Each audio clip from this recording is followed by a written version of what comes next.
All right. Welcome everybody back to Homebrew Haven. Tonight's adventure, we're diving back into the Out of the Abyss campaign. Jumping in about the midway point for those of you who are played the campaign and DMs out there who are currently DMing it themselves. I am adding quite a bit of flair to this. A lot of homebrew, and there's a lot of underlying plot that I homebrewed up specifically for each of the characters and whatnot. But other than that, currently Gauntlgrym is where they're at. Right. Jumping back to where that was. Our heroes, after returning...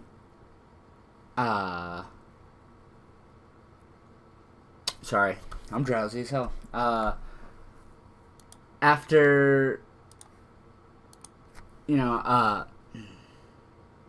sorry, I'm still trying to kind of delay a little bit for Morty. Anyway, after single-handedly saving the trade city of Overhill, Thok was assigned, along with the other heroes, on a mission by King Pyramus to infiltrate Khazad-Durgrimps, the legendary fortress of the late King Auric Longaxe. They rescued a werebeetle named Kabuto, whom enabled them to fight back against the White Walker army that had taken over the castle itself.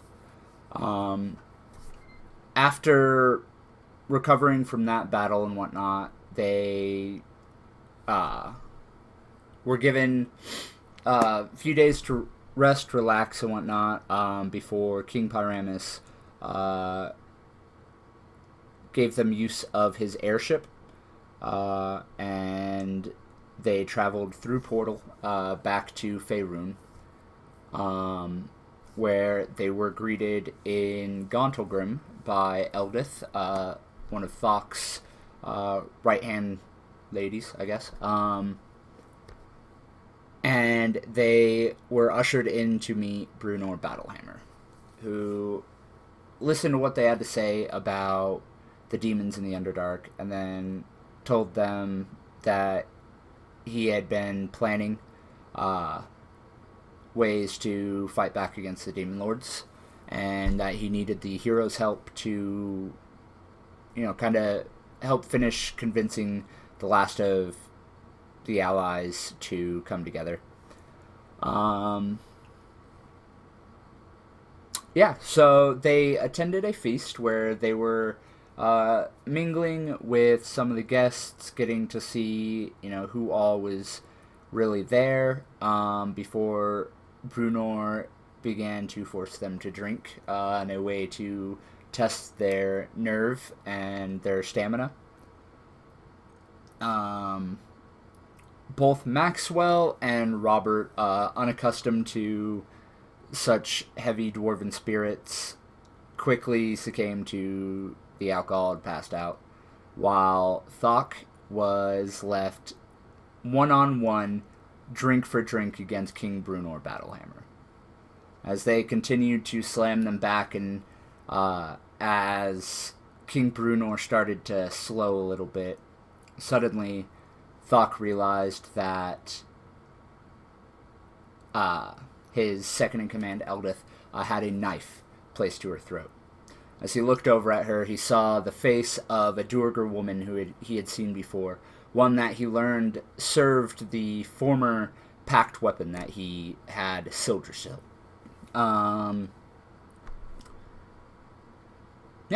And so that's where we left off, with this Duergar with the knife to Eldith's throat, looking directly at Thok, tilting her head and going, "Yes, master, I found him." If you guys could both roll me initiative, please.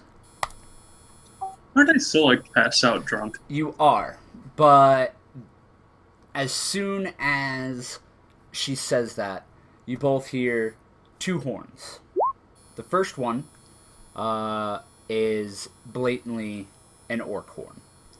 Thok, you immediately recognize that as the horn of your forces. As for the second horn, it comes from within the city itself. And you can hear from the streets surrounding you that buff the enemies. Already? Instant buffs? Come on. Instant buffs. How? Even Morty and I weren't that cruel. I was just wondering. Totally, just time to show us what Group 1 can do, right? Yeah. Killer R90. By the way, Drip, should I roll initiative for Elzran, or would she just go on my turn? Elzran is actually not currently here. She didn't show, like, she's there. She's near you, but she didn't show up to the party with you guys. That makes sense, actually, to be honest. She stayed in the general city center, where you were there before. But immediately, you're woken out of your stupor by the ringing voice of Elzran in your head. Maxwell! I need help! What do we got? Oh, snap. Lucis. Amarath, Bjorn. Bum. I totally forgot to freaking reset these. Boom. Alright. And we will go ahead and jump you over to the battle map. As Maxwell, you shoot up. Kind of pulling yourself up, using the table. You look around and realize that all around you, Duergar and Darrow are appearing out of thin air. You hear the death cries of several of the King's Guard as they get their throats slit. One of them gets their head bashed in. It's instant chaos as the party guests instantly reach for weapons that they realize aren't there, all stacked up on a table near the corner. A few of them are still armed, mostly the guards, but some of the lords and other such are left to defend for themselves. You guys are currently placed all where you guys were. Maxwell, you are on the right side of the screen. Thok, you are directly in the middle. And Robert is there. I'm going to go ahead and roll for Robert.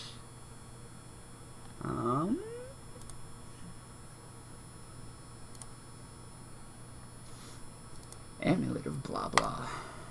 I'll tell you what, he's going to really regret the fact that he never, ever has any of that shit written down. Initiative roll. 4. So, Robert is still literally passed out drunk. He did not wake up to the sound of the horn, and he didn't have a dragon in his head screaming out for him. So, the way we're going to do this, we're going to break this up into the Duergar behind Eldith, the rest of the Duergar, and then the Darrow. 3 different turns, but it's all kind of going to be jumbled up together. So, advance. Maybe. Oh, enter. Real quick, I'm gonna go run and check on my Let a man eat dinner, fuck's sake. Boy. Hey. I know, I'm back. Like, we did talk about this, bro.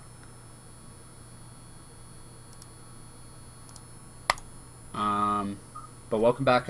You are currently passed out from the alcohol still, but you'll wake up this turn. You just got a 4 on the initiative compared to Thok and Maxwell, who got 21 and 20.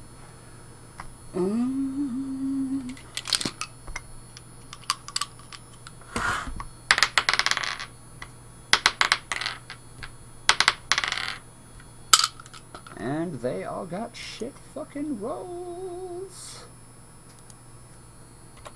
You get a 13, and you get an 8, and you get a 2! Alright, we should be set up. Music on. Battle music. Activate! Alright, Mr. Thok. It's your turn.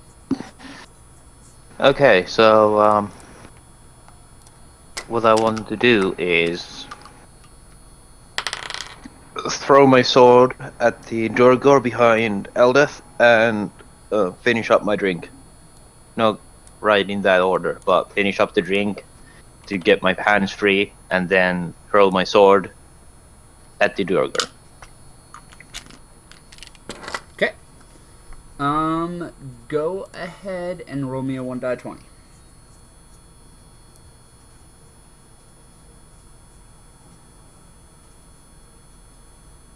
And it's a 16. Alright, that is just enough. As Maxwell, you pull yourself up onto the table, your vision still blurry as you're looking around. Blood, the screams of death, and all that. Oh, he's just getting back. You can hear me, right, Foley? I just got back. I pulled myself up. Yeah. You pull yourself up. Your eyes are still kind of blurry as you look around. You blink a few times, just in time to see Thok just down his tankard, throw it down on the ground, and just like rip his sword out from his back and just like chucks it straight at Eldith. You look over and you're like, what the fuck? And then you see the blade just shink into someone who is standing behind Eldith. And you hear a female's cry of pain turn into rage as you finally now see the figure standing behind Eldith. And you glance around. You see several dead members of the party. You see several of the leaders being protected by the guards. And then right behind you, you see a Durgar coming right at you. And for my bonus action, I wish to recall the greatsword back to my hand. The pact is made. Alright. As the weapon just disappears and reappears in Thok's hand. That's all your turn, right? That's all my turn. Okay. Maxwell, your turn. So this one's coming at me. Yes, sir. I'm gonna charge him. Or apparently just go inside from okay.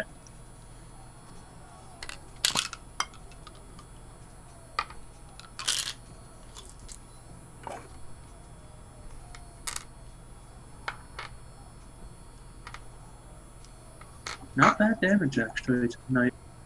Hit, miss.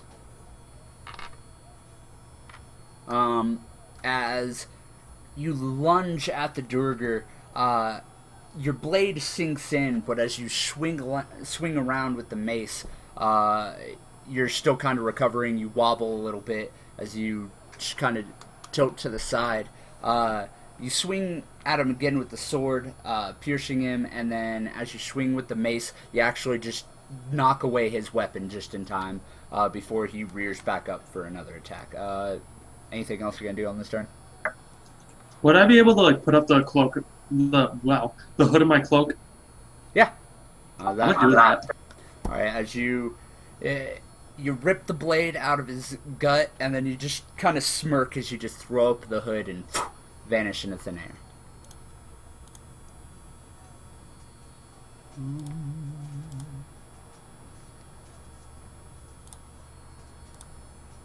All right. As Bruno drunkenly kind of stumbles around, he grabs his warhammer from by the table, rears it up, and just charges at the Durgar next to Thok. What an unexpected pleasure. Oh, what an unexpected pleasure. Thank you very much, sir. And he swings at the Durgar. Man, what the fuck? Alright. The first hit actually just smacks against the Durgar's warhammer, and he growls as he lunges back and then actually just swings forward and headbutts the Durgar with his horned helmet. And that is... Alright. At this point, you see the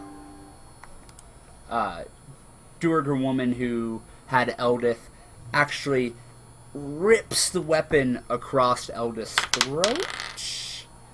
But it at the weird angle that she was at after the sword hit her, it just kind of opens a little trickle of blood as Eldith kind of pushes herself away, panting a little bit. Eldith will be kicking up on Thok's turn next round.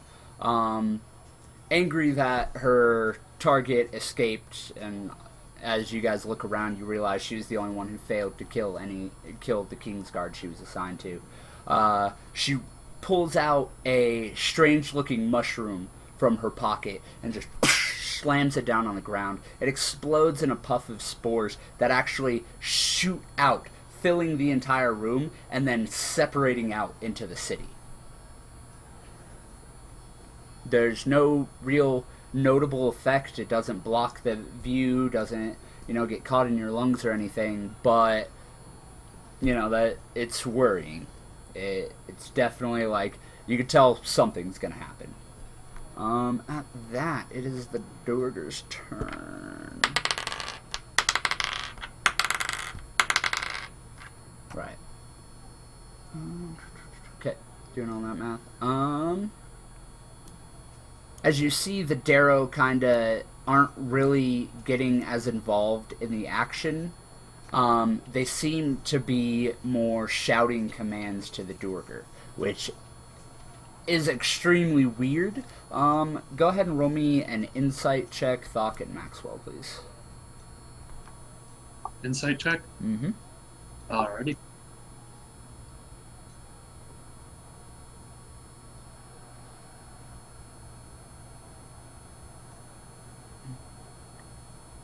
Thok, you are caught up in your battle rage as the alcohol is kind of seeping into your mind and mixing with the battle lust that you normally give into. You don't really pay much attention, but And as an addition to that, I'm wondering if my pet truck is okay. Of course, yes. You got to make sure that you weren't sure if you dropped him or not. You did get pretty drunk, so kind of pat your pockets while you do this. Maxwell, on the other hand, it instantly, your memories from Gracklestug kick in. This isn't right. The Duergar hate the Darrow. They put up with them, but 90% of the time they'd rather just kill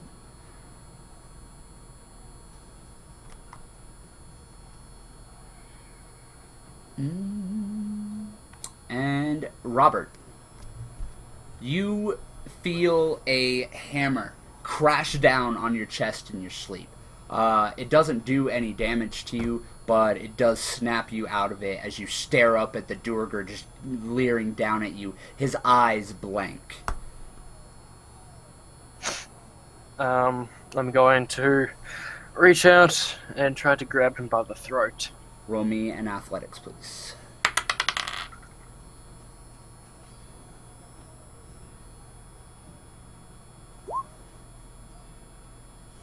As you kind of just reach up, you just grab him by the throat, and he grabs your hand and, tries to pull it off, but that just kind of just pisses you off in your drunken stupor, so you reach up and you actually grab him with your other hand and use his, center of gravity to actually pull yourself up as you're strangling him. Yeah, I just want to choke him out. Alright. Brutal. As you're sitting there just slowly strangling him, he's kind of just clawing at his throat. I should like to make mention that I am not asphyxiating him to death. I want to cut off the blood flow to his brain. Knock him out. So squeezing the sides of his neck. Okay. Kinky. That's what they do with sex, yes. Yes.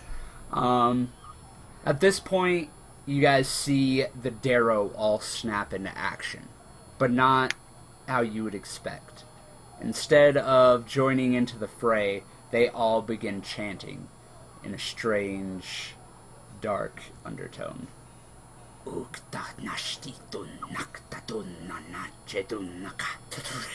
It actually picks up and it almost turns into song as they continue to chant. The sound of their unholy ritual seems to be filling the actual city entirely, as the sound of fire and death continue to grow around you.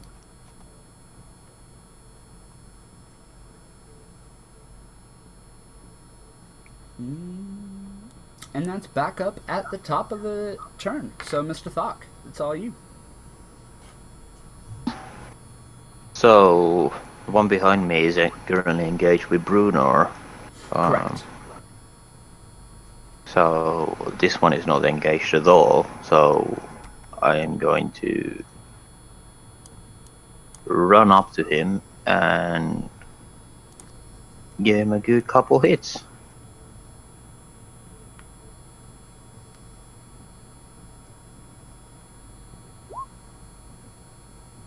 As you swing at him, she ducks. And then you swing back, and she ducks out of the way again.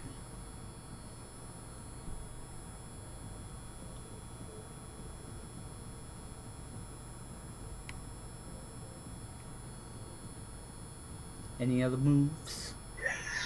No. In my turn. You do... there is control over Eldeth. Yeah. Yeah. So... Hold on, just bringing out the character sheet. As Eldeth turns around, facing her captor, giving her... how many attacks does Eldeth have, actually? 2. First, giving her an elbow to the stomach, and spinning around and just bringing in the battle axe. Alright, as Eldeth just kind of... the blade slices at her throat, and she just catches the Durgar in the nose as she spins around, dropping into a battle stance, rips the axe from her belt, and in one swift movement, just chunks it, and it actually sticks into the side of this Durgar woman, who just screams out in bloody murder as she glares at Eldeth. Maxwell, tis your turn. So the Darrow are all chanting, correct? Correct. This one right here is a Darrow, right? Correct. Alright, with cunning action, with my hood still up, I'm going to disengage from this Dwarger Mm-hmm. and move around to the side of this Darrow. And then stab it. And bash it.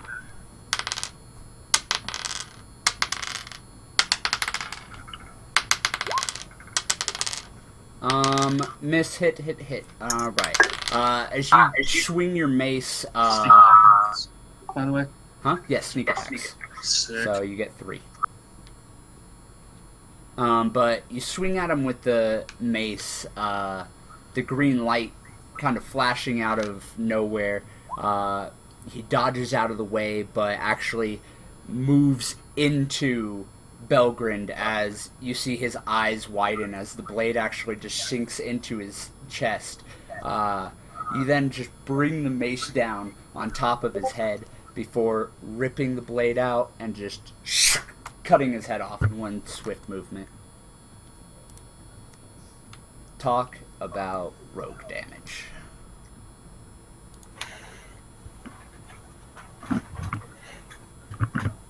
I'll end my turn. Actually, no, before I end my turn, I'm gonna Elizran, get to the... Where are we, by the way? We're at the temple. town. Temple? Okay. Get to the temple as soon as you can. And stay safe. As you try to contact her, you instantly feel flashes of pain through your body. In that moment, you actually feel like you're currently being chained down. Before you kind of... you kind of... Yeah. You kind of zone out for a moment, you feel that pain, and then it's gone as you find yourself back in your own mind. At that moment, though, you see Kalan Magnus behind you, opens his palm and points at the Durgar that is now recovering from, getting beat on and then having you disappear on him. As he moves What an towards... unexpected pleasure. Ooh, thank you very much. As he moves towards Callan just opens his palm, and 8 rays of fire just come out of his palm, impacting with the Durgar and leaving a charred body in its wake. Yeah, Dion's character. Dion!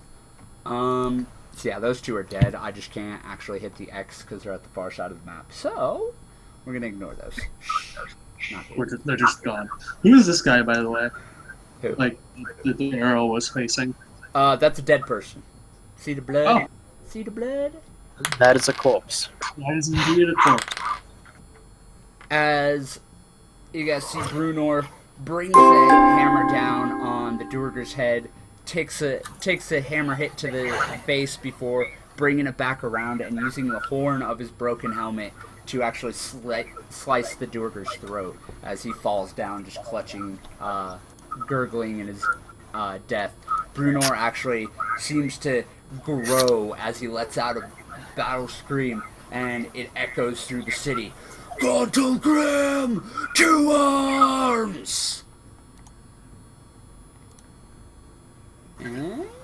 Sorry to interrupt, but I just want to point out, Morty, you are echoing. Am I? Yeah, anytime Drip speaks, he echoes in your mic. Push to talk. Hello, Mr. Decided Wizard.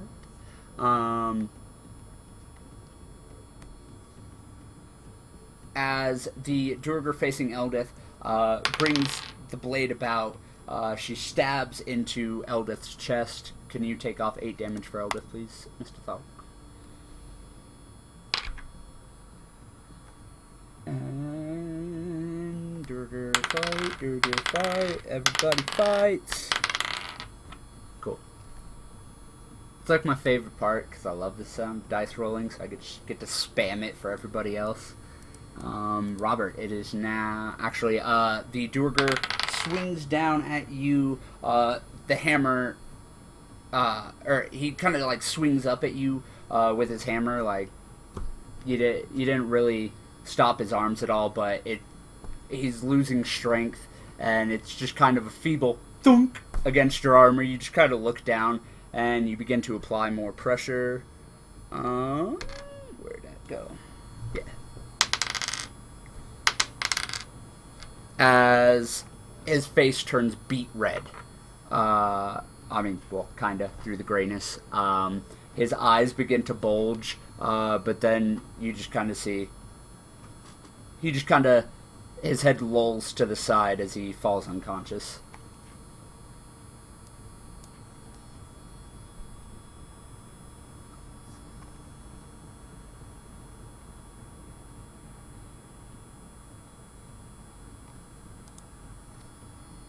I can't hear you if you're talking, by the way, Morty. Sorry, I muted myself because I was echoing.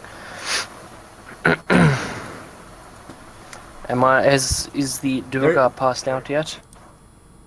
Yeah, he just passed out. Alright. And this fellow here is alive?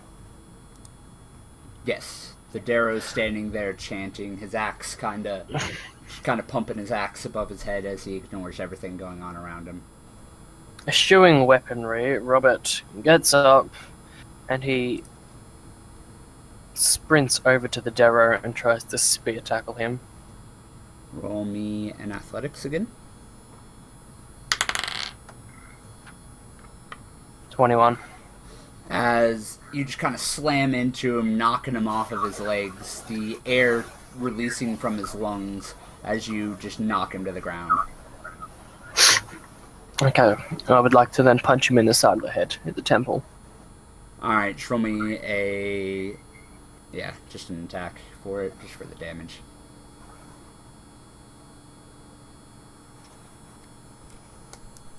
Okay.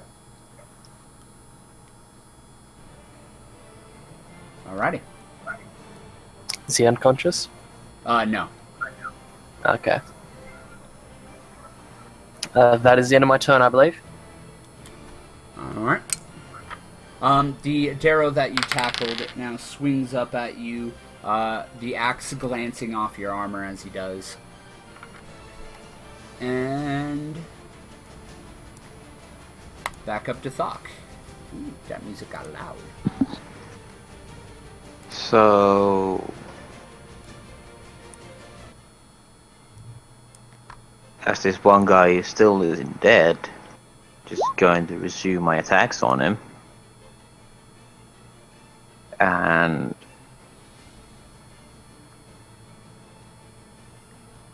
Eldeth is just going into beat on her captor.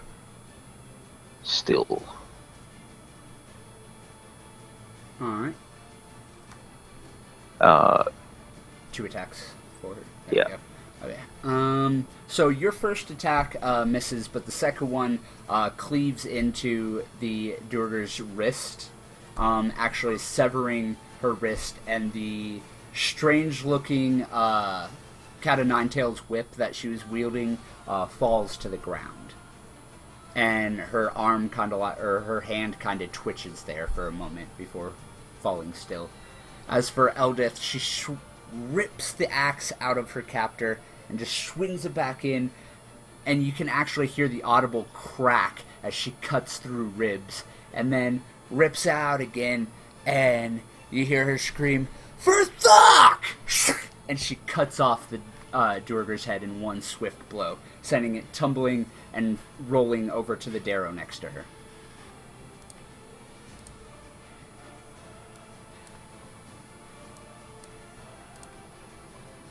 Maxwell, 'tis your turn.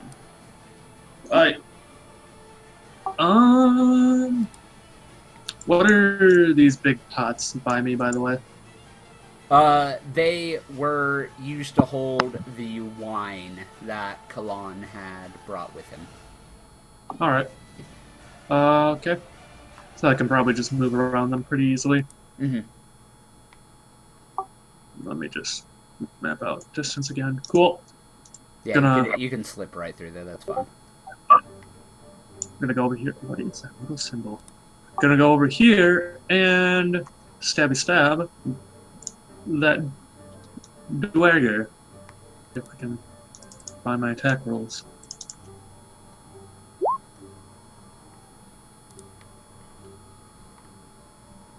Alright, hit, miss. As you charge in, you see the Duergar bearing down on a dwarven woman wearing... Oh, there it is. Duh. Sorry. I need to consult my notes. Make sure this is the right NPC. Yes. She is wearing the garb of the Emerald Enclave.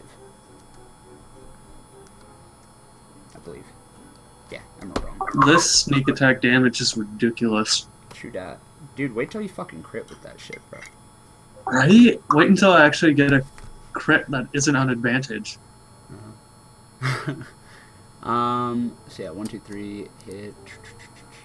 As you just fall on him from behind, he's unable to do much as you literally just bear into him, taking him to the ground as you do. The dwarf seems extremely surprised, like, her face already pale as it was because she was not ready for this fight, pales even more as she sees 2 weapons just come out and just beat this Duergar down before disappearing into nothing. At that, I'm gonna take off my hood and turn to the dwarven lady. Are you alright? Get to safety. At this, she goes, "Nay," and she turns around, grabs a bow off the table, grabs a quiver, and jumps into the fray. That works too. Off note, can I see Jimjar from here? Because I know he's down in this corner. Not the character, at least. I know he's there. No. I just kind of put him there because Gotcha. it's kind of out of the way.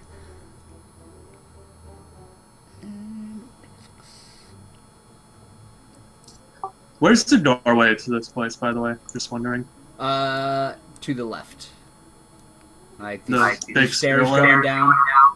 Okay, it is Like the big stairs. this isn't really like a closed off area. This is more like an open area for everyone to gather for worship. Gotcha. On that note, though, this is the turn that Jimjar does come in as you guys see charging up to the Sphere Nablin table. Jimjar kind of like jumps up on it, throws the blades out of his bracers, and lunges at the Darrow that is chanting ahead of them. He used up all of his movement before he could actually reach him now. Bruno.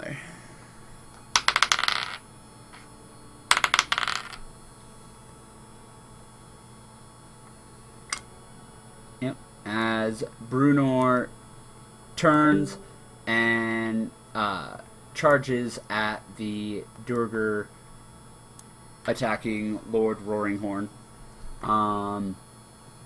He hits him on the back with his hammer before the Durgar spins round on Brunor and bears down on him. The Magus then turns and fires a ice dagger straight into the... Ooh, actually that's a nat 20. Straight into the Durgar's back as you see a puff of ice just kind of like form over this Durgar's body.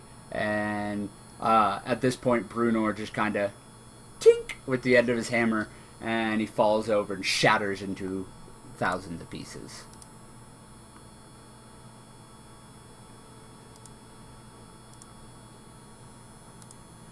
And yay, dice spam again. As you guys see, this Durgar spins around and charges straight at a rather noble-looking gentleman who seems unable to defend himself at this point, only having kind of walking stick with him.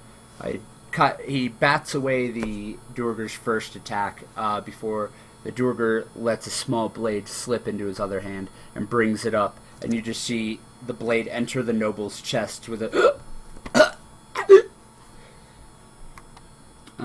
Robert, 'tis your turn. Robert disappeared from Discord. Huh. Sneezing is painful, by the way, if you ever wondered.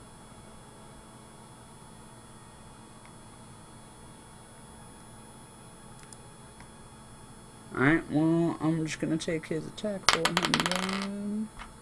Boom. He raises his gauntleted fist again and just yeah. And just sucks the Darrow twice across the face, knocking him unconscious before he jumps up and moves in to help the noble who was just stabbed.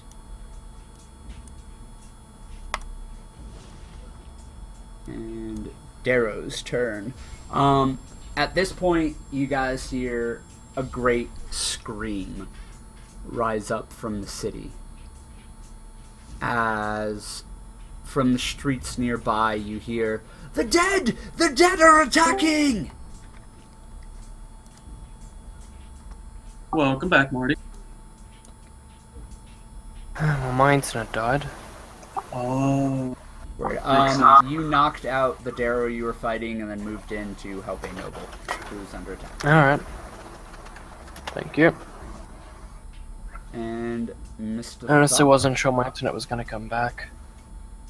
It's been dropping out for the past few months, and it alternates between 5 minutes of downtime and 2 hours of downtime. That's annoying. Well, at least we know if you don't come back, then that's what it is, and I'll keep you updated on everything that goes on. Thank you.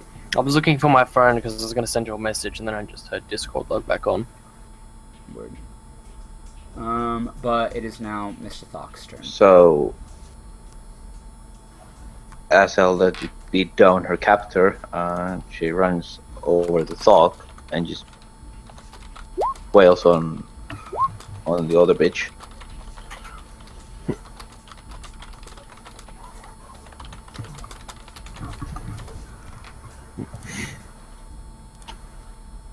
Leaving Thok free to take a step or two back and Morty, your mic just went cool. Cool.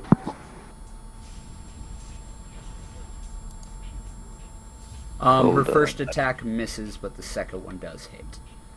Doesn't seem to have as much of an effect as she was hoping, but it is enough to start distracted enough for you to back away. And okay, here comes the bullshit. So I'm about to drop a fireball into the middle of this party.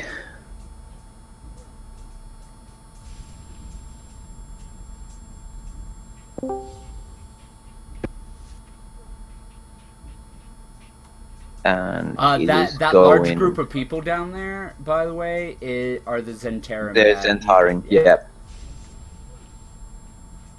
But, well, too bad, because I don't really care about my allies. True.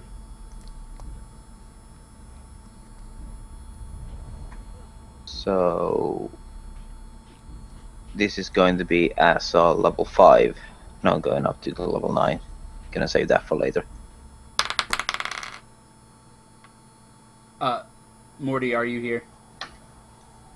Yes. Yeah. Sorry. You good. I am gonna say your mic is really whack. That's why I haven't muted.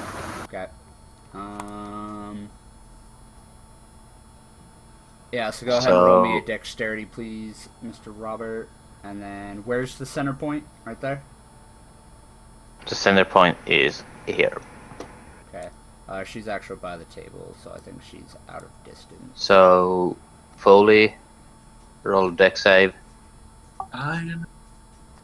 This. That guy. That guy.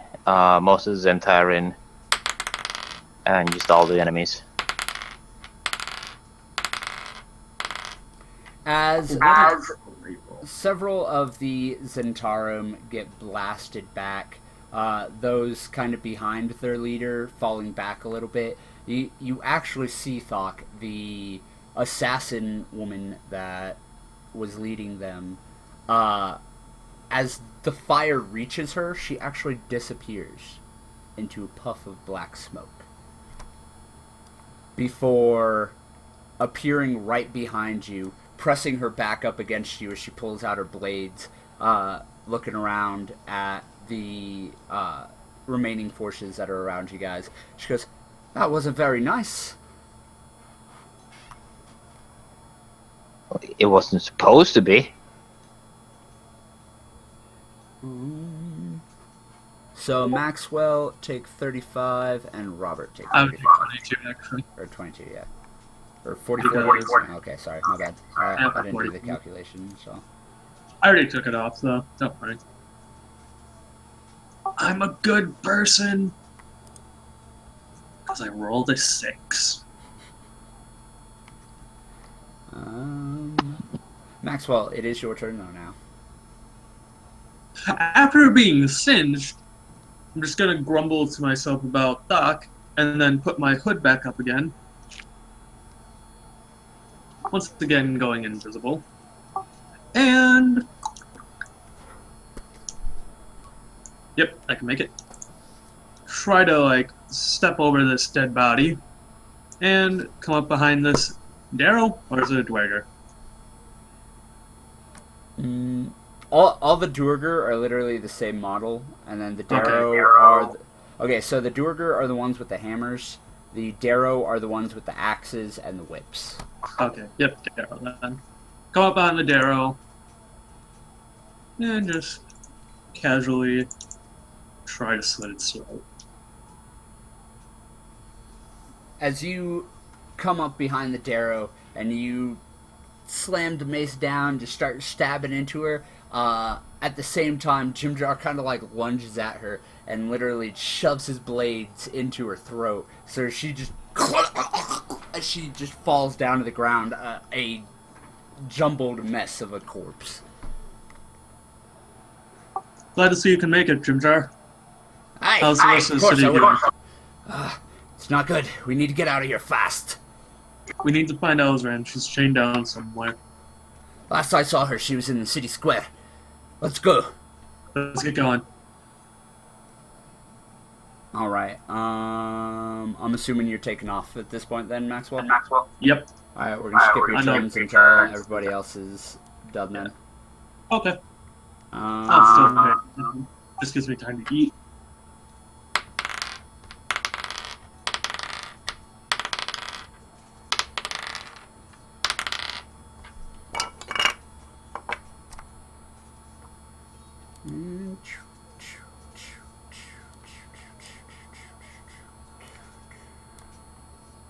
Alright, as the assassin behind you, Thok throws one of her daggers at the Darrow that Brunor is fighting. Brunor brings his hammer down, crushing her skull. The rest of the Durgar and Darrow seem to kind of enrage as they continue their assault on everybody. You hear from behind the Zentarum, rather loud, rambunctious voice going, "Oh, this ain't gonna fly today! I will shut that down!" And then you see a figure with a winged serpent wrapped around his neck and like kind of curled around his shoulder, lunges at a Durgar and just stabs into it several times.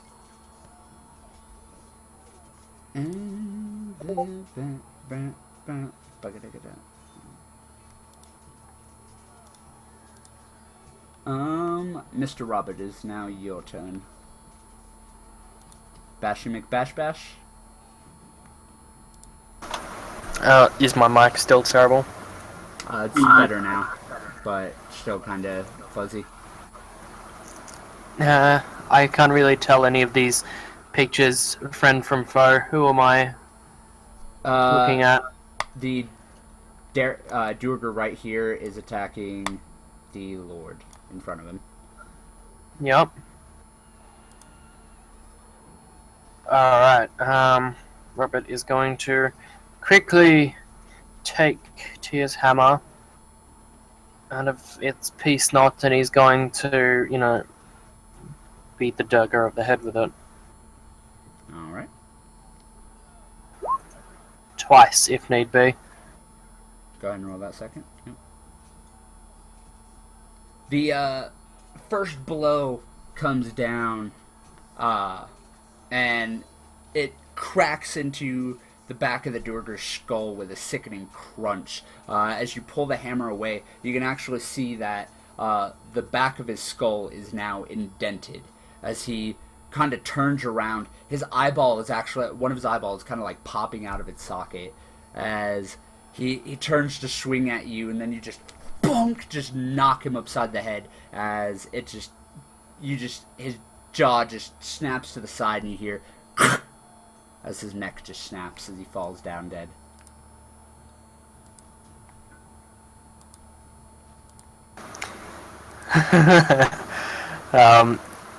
Robert is going to shake the blood off and turn towards the others and brandish the hammer menacingly.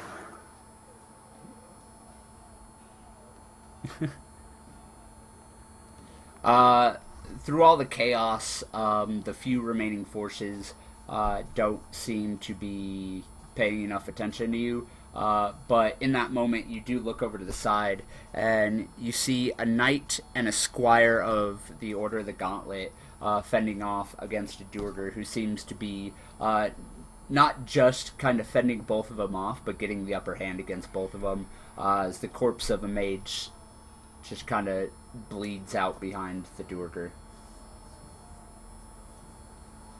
At this point, Darrow turn. And Okay, so that one doesn't. Those two aren't dead. That guy's dead. Those two over here. Basically, everyone I ran into was dead. No longer. No longer. I just realized something. I one-shot almost every single enemy I ran into except the first one. Sneak attack's OP.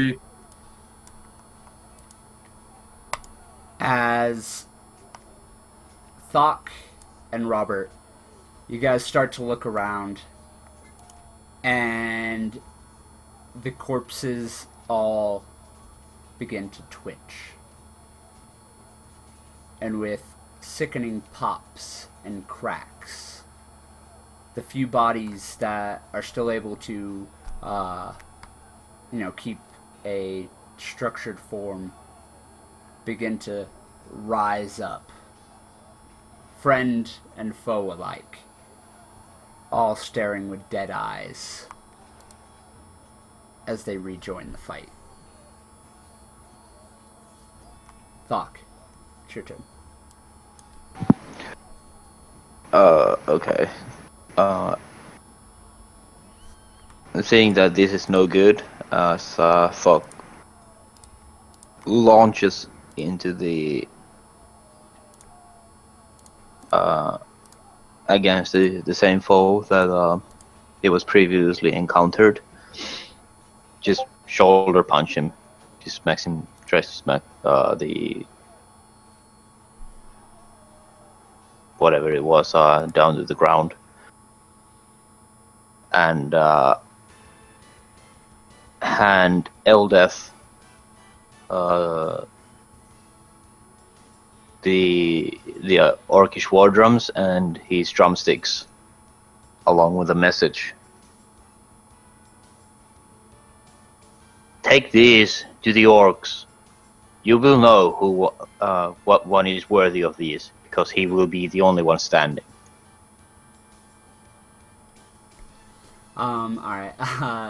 She looks at you, nods, grabs him, throws it over her shoulder, and then takes off. Dash movement, she gets there. She manages to dodge past the corpses before they're able to pull themselves up. Yeah, are you gonna attack the Darrow? I shoulder punched it down to the ground and gave items, so I guess that will be everything I'm able to do in 6 seconds. Go ahead and roll me a strength real quick. Aw, yeah, we got a double down. Double down. Everybody enjoy those double points. Alright, yeah, you just kind of like knock him to the ground. Her, actually. As the Duergar that was behind you, that Bruno originally killed, stands up. Maxwell, skippy skip. Actually, as I'm running, can I try to get in contact with Jorah? With Jorah? Yeah. Actually, who's the leader of the mages that came to this again? Would it be Jorah? Yeah. Jorah's the only one that actually legit stayed. The rest weren't necessarily your mages. The few of your mages that did help fill in the ranks went back with the others to get back to the school. Alright. And keep the old man in line. Well, I mean, the captain you said did he was paint a big target on your mages, so they have to bunker down and defend the pocket plane. Okay. Just asking here. How many of the Sorry guys, I've got an AFK, family stuff. You good? How many of the Duergars died to the fireball before they rose up again? 2 of them. Only 2 actually died. And those were the 2 that were unconscious because of Robert.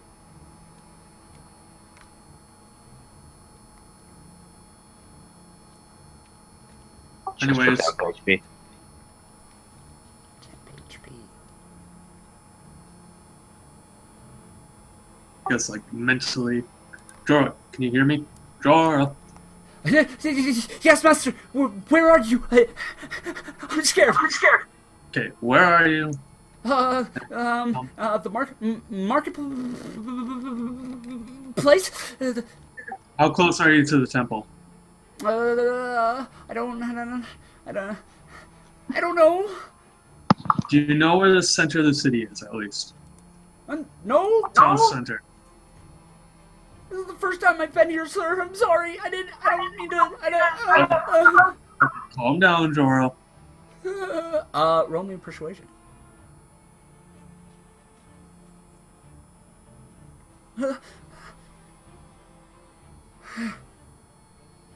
I see where the smoke's rising from. Hold on. Oh no! You just hear an explosion from a couple blocks away from you as you hear a dragon's roar rise up. Elzarn, was that you? Oh God! What did he do? Oh, yes, I'm all right, but there's more coming. Are you free? I'm What happened? trying. At this point, that's too much. It's too much. Gotcha. Moving Just on. like overwhelming. Moving on. Gotcha. I'll just keep heading towards the town square then.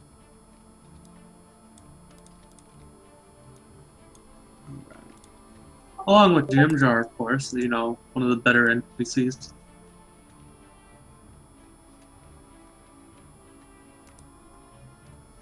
All right.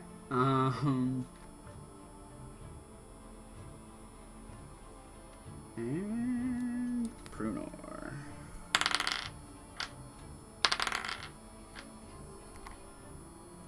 Brunor, unimpressed by the Darrow's antics, just crushes this Darrow's head and then raises the hammer up again and just smashes it down directly onto her chest, actually crushing it completely and kind of making her arms kind of like pop off, kind of.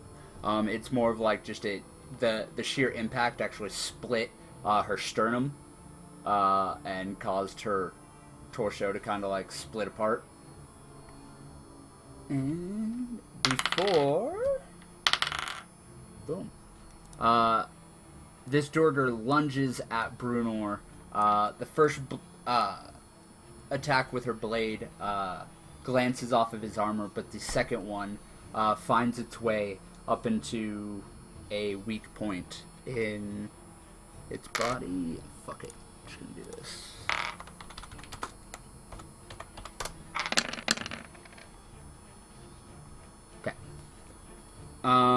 As you guys see Bruno just go, you bitch! The Durger that have risen up, though they are clumsier versions of their former selves, they slowly begin to move on the people that they were attacking before. Only this time their numbers are enhanced by the various corpses that have strewn the room. Nobles, Kingsguard, doesn't matter. Rising up to fight. That one did not rise up though, because those two got fucked.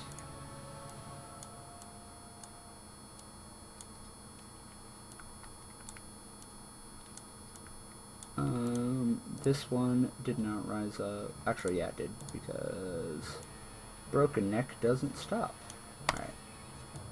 Alright.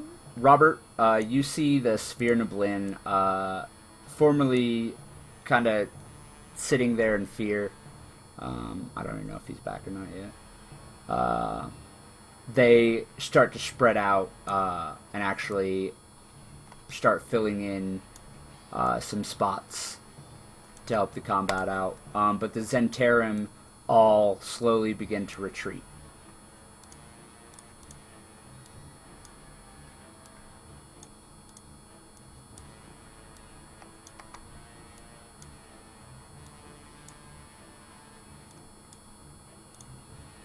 They're still fighting their way out, but as an entire unit, they all seem to be just kind of moving away.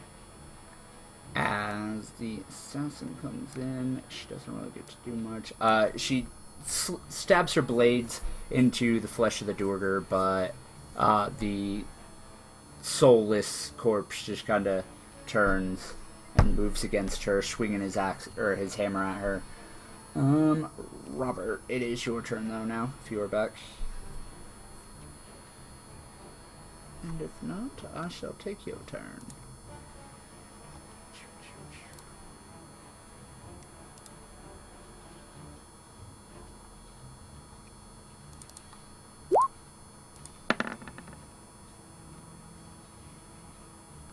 First attack glancing against the undead's armor, but the second one comes in clean and actually crushes the head in completely, but the torso, or the actual body, is still standing there ready to fight.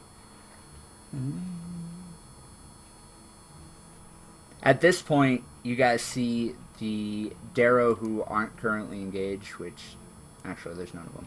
So never mind. Never mind.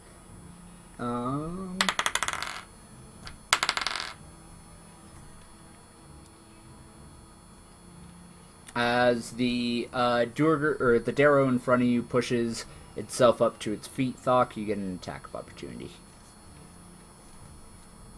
Okay, as for this attack of opportunity, I aim to hit at his feet to knock it down again.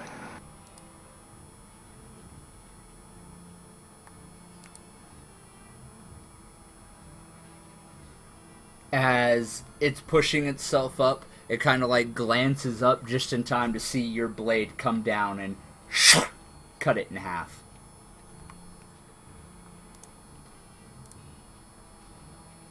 As it dies, you feel voice in your mind. I mean, at first you think it's a voice, but then you kind of think it might be a chorus of voices that mutters, "Orcus will rise."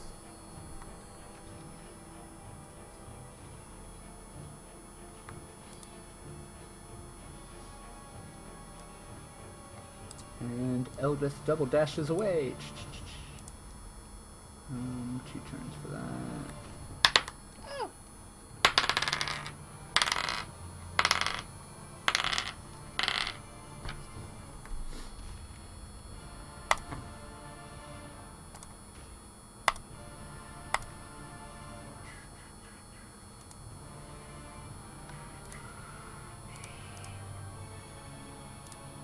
Alright, that was really uninteresting. Now it's just me and Thok pretty much doing stuff. Anyway, bum,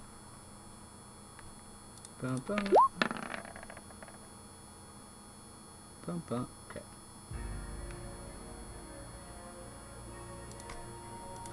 Mr. Thok, what are you gonna do now? So that bitch is dead with his legs cut off, so it's pretty hard for her to rise. So just gonna turn around and go for this one next. And rinse repeat. Just beat it down with the sword. Firstly attacking for the feet, and then just trying for a clean cut head. Just get the head off, decapitation. Alright, the first attack is all it takes. As you go to slice off its head, you slice clean through, but it wasn't at the neck. You literally sliced it like mid-arm straight through. So you actually cut it off at the torso, like halfway through the torso. As its upper body just kind of and falls to the ground. This one's probably not going to be getting up anytime soon. Oh, that's sweet, sweet temp HP. Didn't even break 10 HP. As as the undead Duergar that is attacking Brunor kind of just like drags the blade out and tries to force it back in, he just knocks it away and then brings his hammer down on top of her head, her non-head because she got it cut off, but like right down into like the stump, and it just drops her body like a sack of potatoes.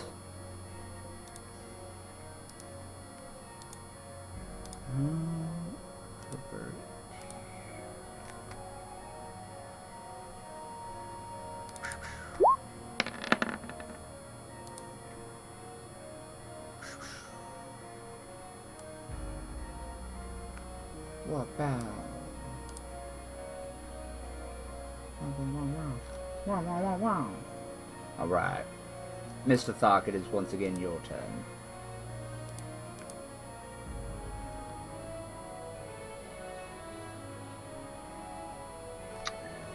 So all of those are dead.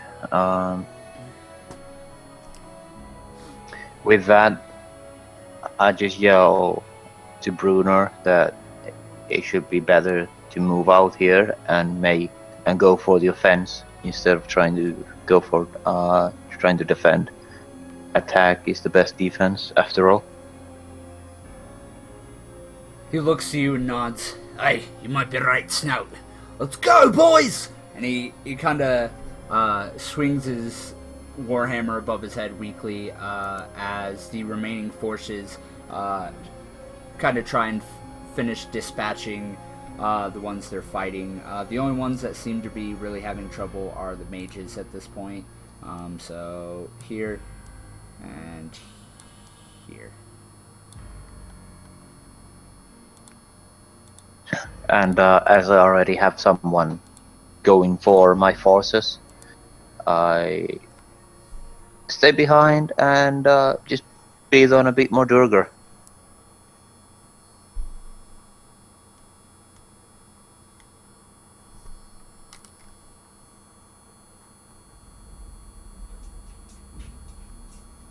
Alright, you managed to just cleave through this undead corpse.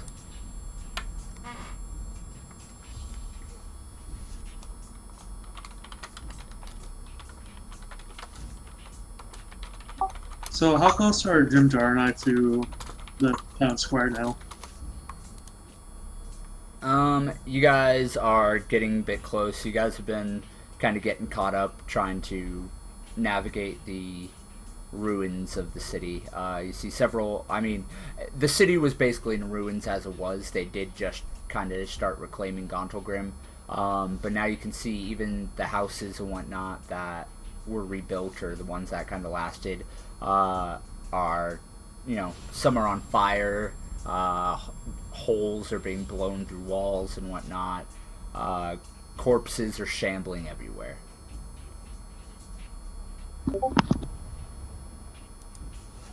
Gotcha.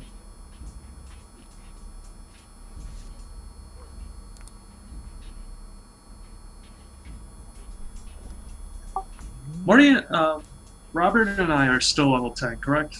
Yeah. Okay. Okay. Just clarifying. Someone was asking in chat.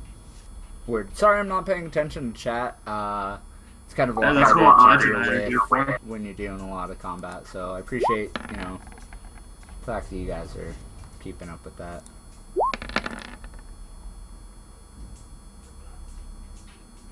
Of course, we have time. Right. Dig the ponytail, by the way, Ledge.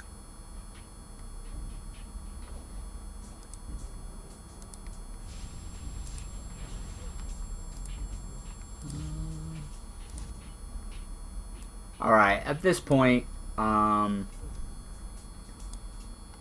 you guys seem to have managed to driven off or put down most of the undead and Duergar.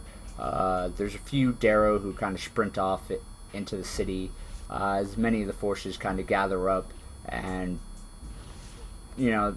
those who can fight rally together, and those who can't try to find a place to wait out the storm. Thok, you hear from somewhere deep in the heart of the city an orc warhorn.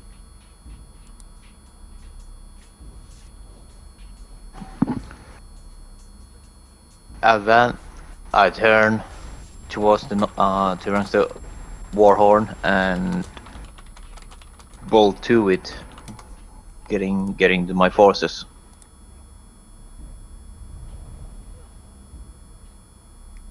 Right. You, as you bowl through the forces, you kind of have the numbers with you that it doesn't take you as long to move your way through the streets, especially since you have Brunor there who knows these streets like the back of his hand. Like, he's leading you through alleyways and shortcuts that you question, but then you're, suddenly 2 blocks over. You see ahead of you as you come up in the street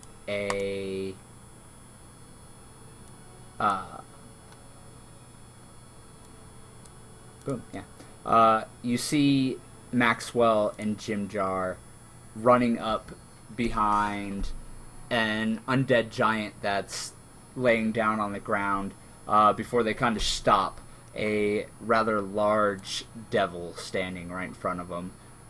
It turns its hoofed feet, just kind of clamping against the cobbles as it turns and looks at you just in time for Robert and Thok to jog up behind you guys. And he just...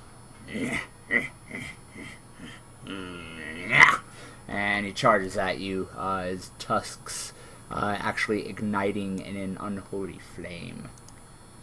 He does not make it to you guys in time, but... Map train? Oh yeah, my bad. I didn't drag you guys over. My bad. I just clicked over. Silly goose me. Bottom right hand corner of the screen.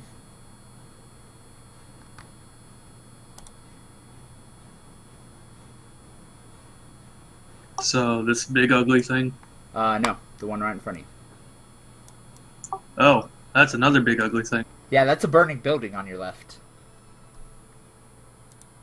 Oh, cool!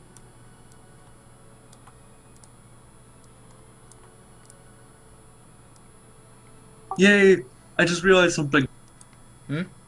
I get to take advantage of the thing I got last session now. The boon or whatever. Mm-hmm. I can bypass I can bypass the damage resistance. So whose turn is it?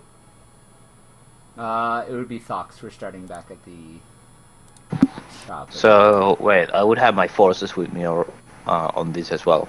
No, not yet. Okay. You are currently headed to where you heard the sound of the war horn.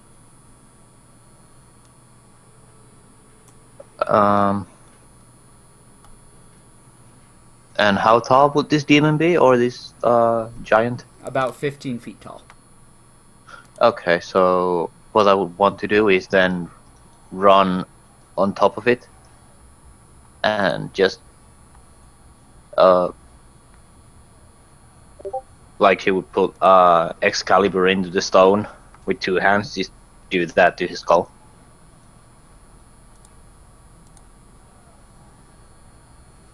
Okay. Sorry, I got distracted there for a second. What are you using to do it? Weapon or fists? I would just run on top of it. Okay. Roll an acrobatics.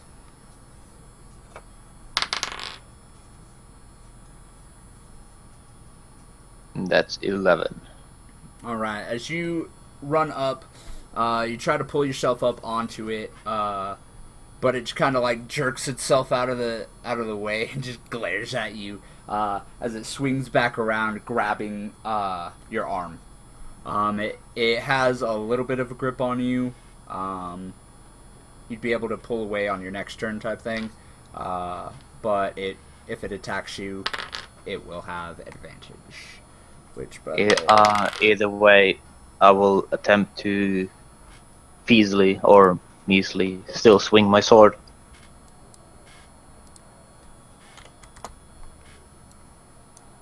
Okay. Just flailing. All right. Both of those do hit. They don't seem to do a lot of damage as they kind of like slice into its thick hide, but a couple of drops of fiery blood just drop on the cobbles with a sizzle.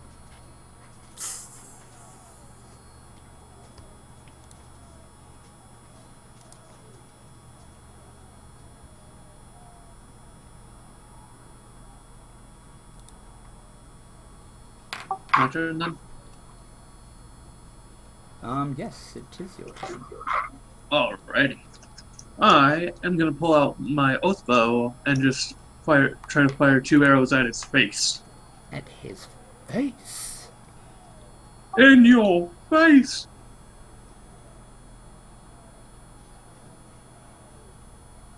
Roll me them sneaks, boy.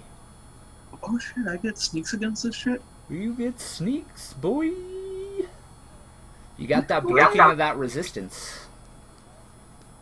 27 extra damage.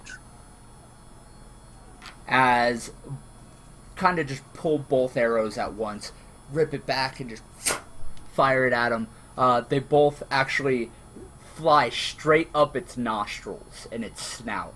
And you could just see the kind of fletching of the arrows just kind of sticking out as it rears back, letting go of of Thok, as it just and glares directly at you, whom it is going to charge. Oh, Thok, you do get an attack of opportunity. It charges at Maxwell. Robert also gets an attack of up.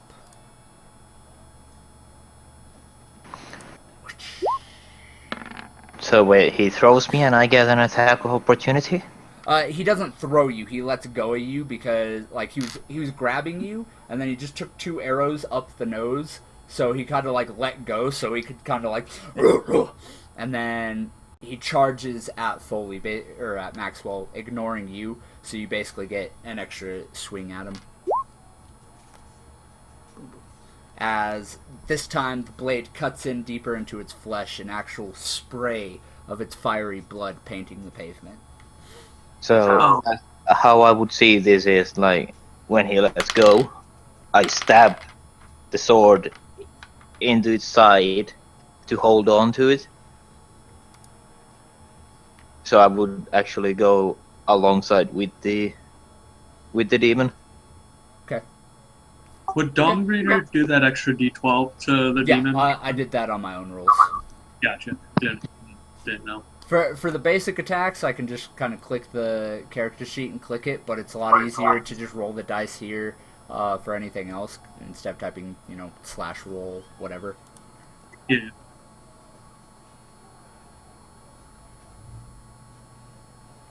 Did it attack me, by the way, or is it just running at me now? It did attack you. It swings at you with both its large claws, but you just kind of ninja. At that, I'm going to open up my shield. All right, and it is Robert's turn.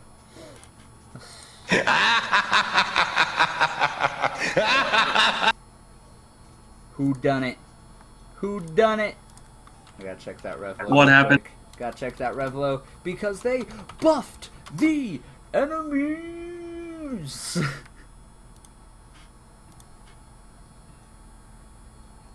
It was Omega.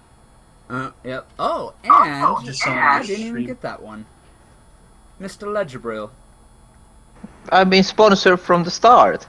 I did not see that, but hey, you've been doing good anyway. But I know how to balance that out. We're good. We're good. I'm gonna die now. No, just less of Fox people die.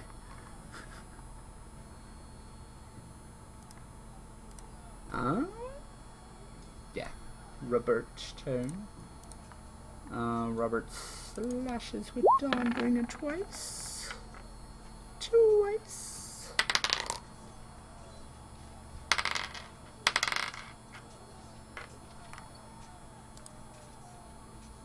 As the blade slices into the demon's flesh, sizzling and cauterizing its wounds as it does, the demon turns and its eyes glow with a green fire as its body slowly but surely begins to grow, crashing into the building next to you guys, breaking down the wall. As Thok, you are actually pulled upwards, as you're still holding onto the blade, right? Of course. Yeah. Okay. So you kind of like had it like in its side. So you kind of had it like this. You're like, all right, I got this. You kind of got dragged along.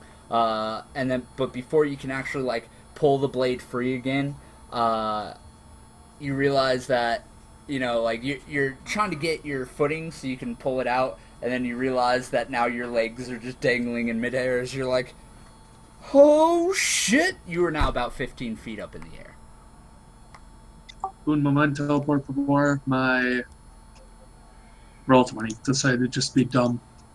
Yeah, good. It is Mr. Thok's turn. So, as I try to get my feet on the demon's side to pull my sword free, do you want me to roll for anything on that, or Yes, would it a just strength succeed? check, please, with advantage. So that's 24. You rip the blade out. You rip it out, and you slowly start to fall backwards before your boots latch onto its flesh. And with that, I just want to run, just going on with the original plan, and just go on the top of its head and drop the sword into its head. All right. It is half movement speed, so you have just enough to get up to its head. Just go ahead and make your attack.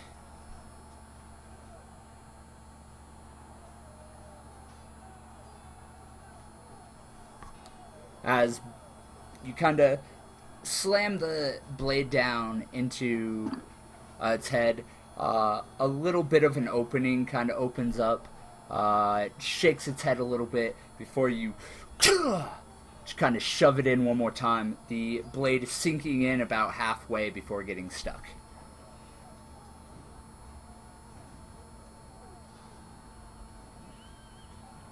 Okay. So the second one just gets stuck into its head. Mm-hmm. Okay. I can live with that. And Maxwell, it is your turn, sir. Hood up. Okay. And I'm gonna pull out Belgrind, and actually instead of the mace, I am pulling out the short sword of wounding that I still have somehow. Oh, snap. And I'm gonna go try cutting off one of its feet. I don't know if that's the way to say that. You're trying to cut off its foot? Yeah. Actually, you know what? I'm just gonna slice at its leg. You ever try to cut down a 10-foot thick tree with a Yeah. short sword? I thought about that. I was like, probably not gonna work. Let's just go for messing up its legs. Like I'll aim around You're the going knee. for the tendons and whatnot, right? Yeah, that's what I should. Okay, go That's ahead and roll right. those. I'll tell you how many sneak attacks you get. 3. The first Belgrind misses. Oh, that was a crap ass Belgrind swing.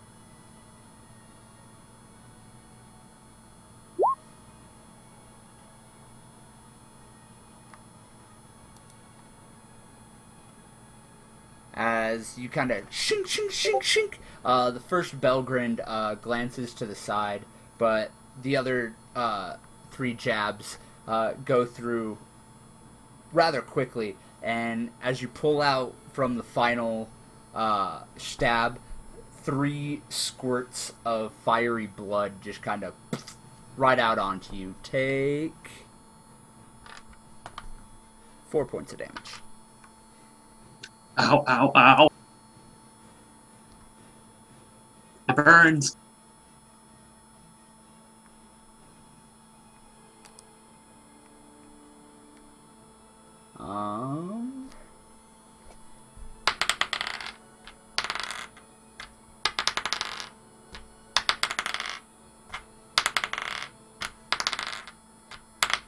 Sorry, doing other calculations. This isn't for you. But now, the demon reaches up to grab Thok, who's now standing on top of its head, sword sunk into its skull. Please make me an athletics check, please, Thok. Oh, you got this. Yeah, you got this. 18. You just kind of like duck out of the way, actually forcing the blade a little, not much, but a little bit deeper, as you just kind of like drop forward on it, and then just pop your head back up as the hand just kind of right over your head.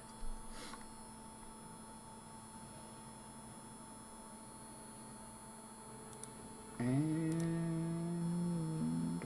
Morty back? Nope. That's what I know. All right. Oops, sorry. I love this song.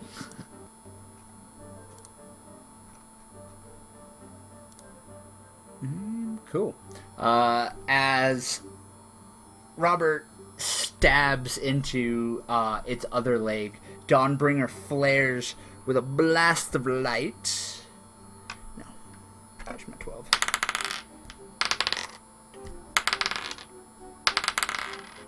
Shit. Besides that one, that was some damn good fucking damage. It flares with a blast of light, literally ejecting the blade from its flesh as a large portion of its leg is actually like blown out. Almost like someone kind of like stuck a flintlock pistol into an open wound and then just kind of pulled the trigger type thing. Just kind of splashing fiery hot blood everywhere. Then the second one comes around and he slices at the rest of its leg, like that it's still attached. Not able to cut all the way through it, but still taking out another huge chunk with it. It is this turn order, though. At this point, Maxwell, you see a figure running along the rooftop. As it gets closer, you see a woman with long hair, braided back. The side of her head is actually shaved, close cut type thing. As she comes running along the burning rooftop, she launches off of it with 2 arrows knocked in her bow. She releases them. You see a faint, like, greenish tinge on the end of each of her arrows as both of them just shink right into the demon's flesh. The demon roars up and just, as its body actually slowly starts to like twist and convulse as it collapses down onto the ground prone. The mysterious figure lands light as a feather next to you, Maxwell. She looks over at you, and you look up into the most beautiful pair of green eyes that you have ever seen in your life. Not perfectly round, they almost resemble a cat's eyes. As she kind of winks at you and goes, "It's okay, lover. I've got your back." And then she pulls out a vial and tosses it to you. I catch it. Hey there. Thanks. Put it in my bag. So, who are you? She just smirks, goes, "We'll introduce ourselves after this." And then she kind of turns her attention back to the demon. It is now Thok's turn. So instead of pulling my sword free, I want to push on it to just make it the wound larger in its Alright, head. just go ahead and roll your attacks then.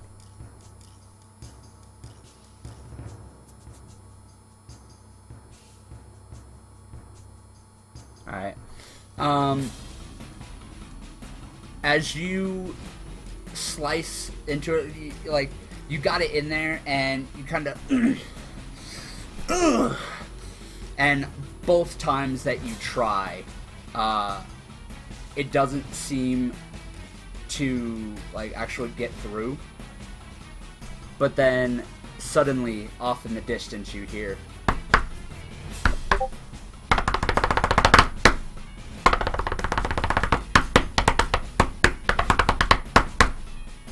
as you feel your muscles actually bulge even more, and you just rip into its head. The blade slicing, it's about middle of its head. It kind of slices down to about mid forehead right here, as it just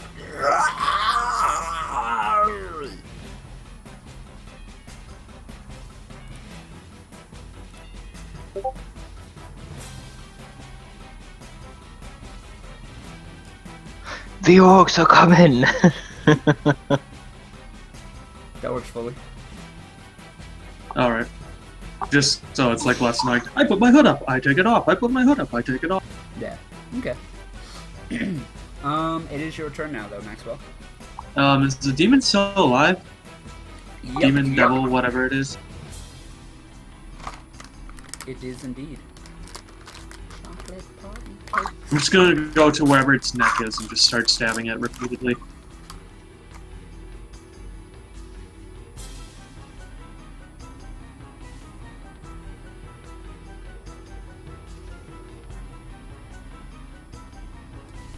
Hit, miss, hit, hit.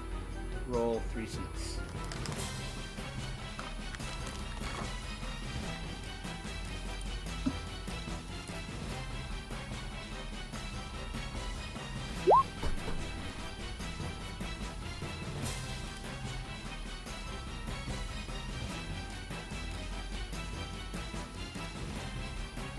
Fully. How do you want to do this? I'm gonna kind of just run over to the demon's neck as it's still laying on the ground. And then with the first miss, I'm just gonna have Belgrin kind of just bounce off the demon's neck. But then with my short swords, stab it twice. And then with the last blow of Belgrin, chop off its head. Alright, you don't actually chop off its head. Oh, well, yeah. Fine, I Its won't. leg is 10 feet thick. How thick do you Fair. think its throat's gonna be? Fair. But as the first one bounces off, like you said.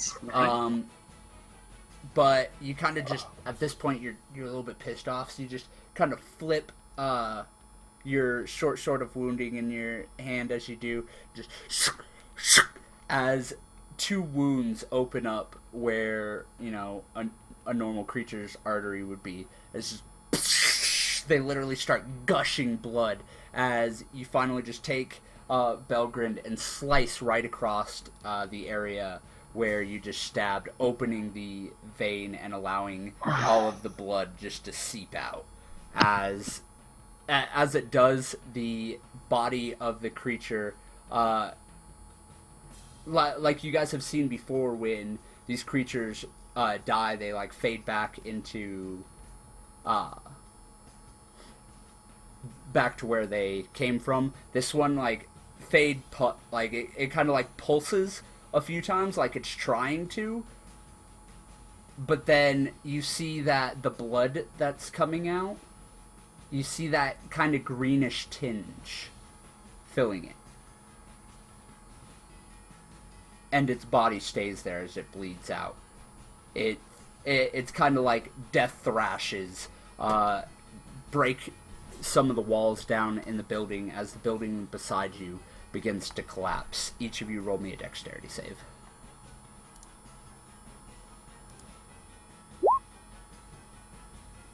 Natural 20.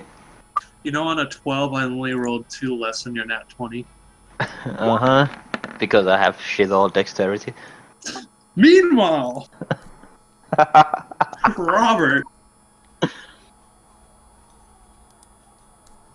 As yeah, Robert's almost caught underneath it, but Jim Jar coming up from behind, he had stayed back a little bit to help fend off some other enemies.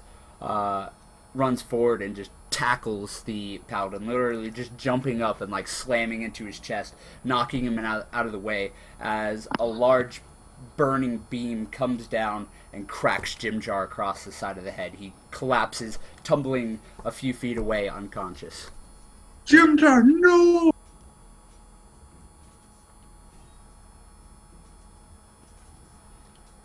The woman that came to your rescue sprints over to him at this point, and she checks his pulse.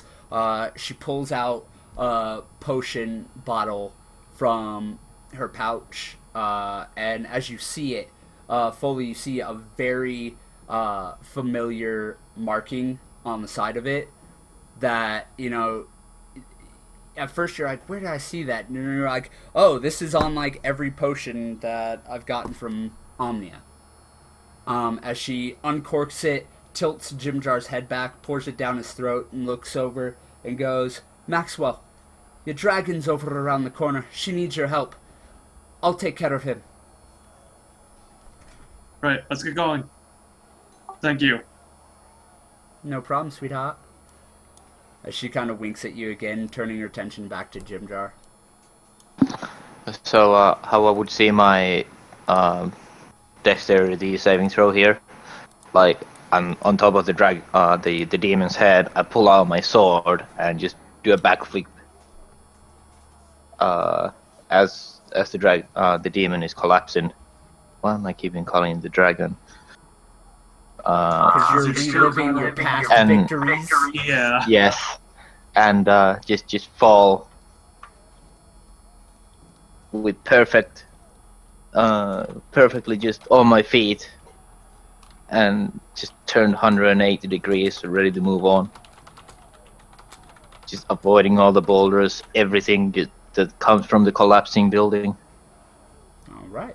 Yeah, you manage to, like, anything that even gets close, you literally just push off of it at that point. You're just, like, skipping through it. You're like, la. Can't touch this. You just kind of, like, flutter down and just land as you turn around and, you know, see everyone else struggling. You're like, huh. Maxwell didn't struggle. Maxwell struggled with the fact that Jim Jar went down, alright? True. He struggles emotionally. Yeah. Alright, as you guys move up the street, I'm gonna move you and Robert past this bloke. You guys see ahead of you several imps flying around and a few Duergar littering the streets. Loitering the streets. Hey, Sock. I think it's time for a fireball. You know, I had just the same idea.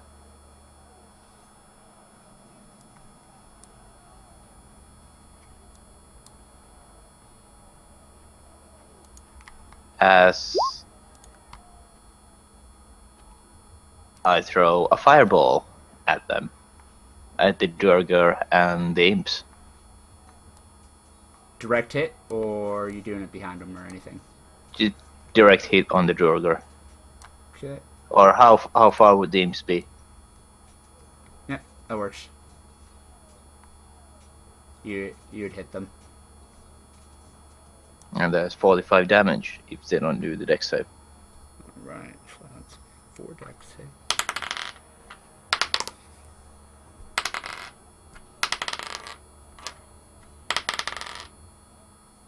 that the same level of fireball as the other one? Yep. Those guys. Okay. Level 5 fireballs. Amazing. As the imp at the head of the group actually just kind of like flutters out of the blast radius. The other imp is caught in the blast. You didn't even see the Durger. He literally got hit like point blank and just vanished. Rolled a nat 1. Get out of here! As you hear death cries coming from behind him as a Darrow falls around the corner. So that went to... That would be 3. You got 3 kills, Falk.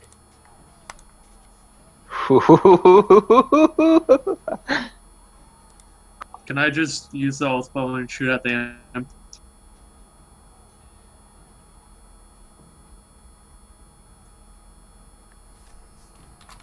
Sorry, what was that? Could I just shoot at the imp with the oath bow? Yeah.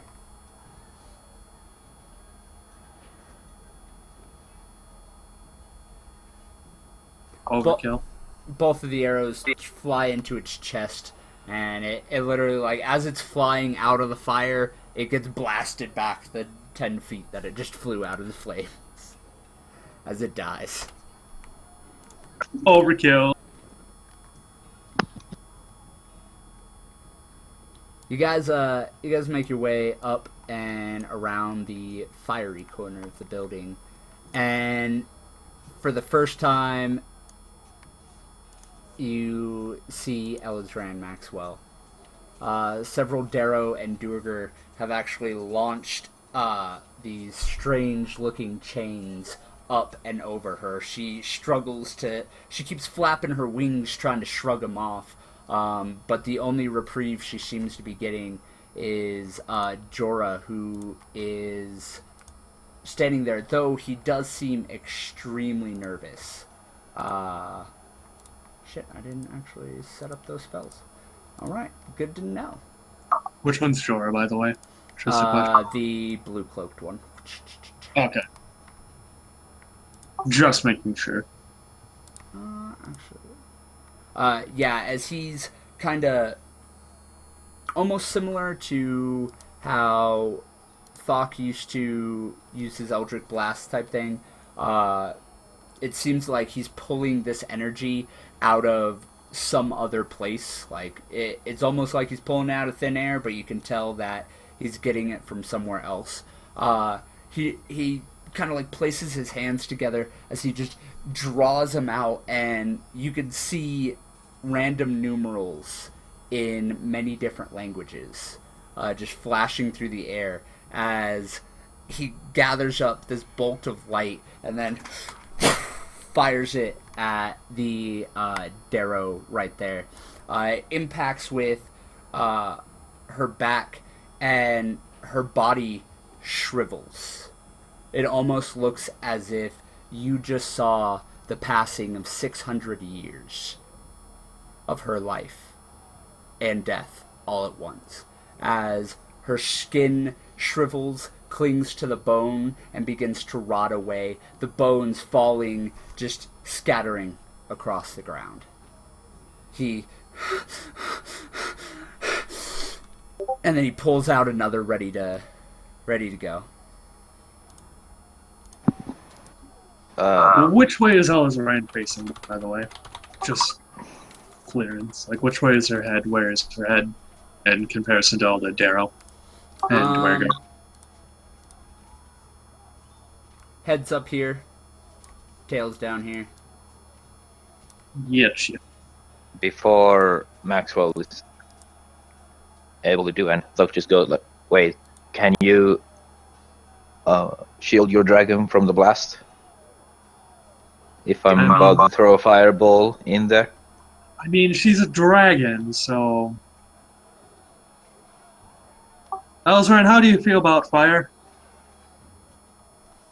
At that, she opens her maw, letting out a torrent of sky blue flame, ripping into the flesh of the Duergar in front of her. I take that as a yes. Jorah, quickly protect yourself. Doc, go.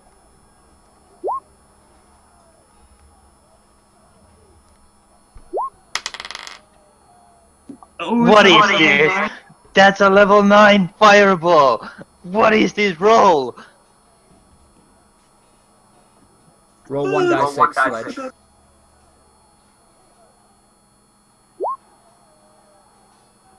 Okay.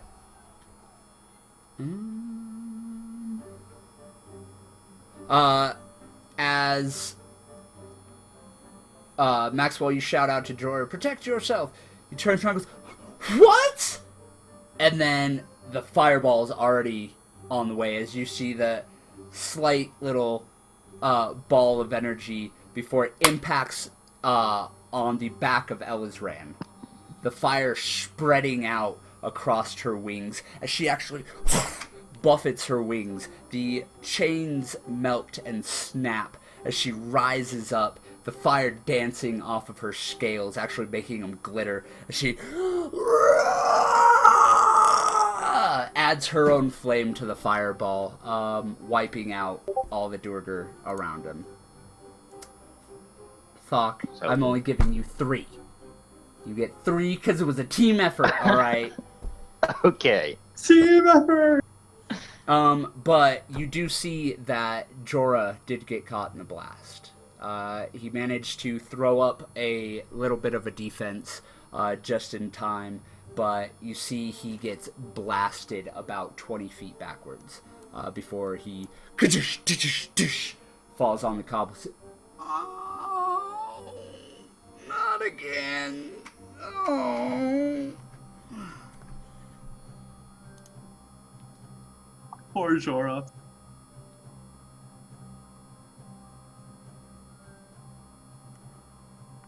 Elizran, are you alright? She buffets her wings, spins on a dime, just making sure that everything around her is cleared, and she goes, "Yes, heart of my hearts, I'm all right." Good, good. I'm gonna go over to Jorah. How are you feeling, buddy? Ow! That's not the best answer. Lay still for a moment, please. Bye, Sale.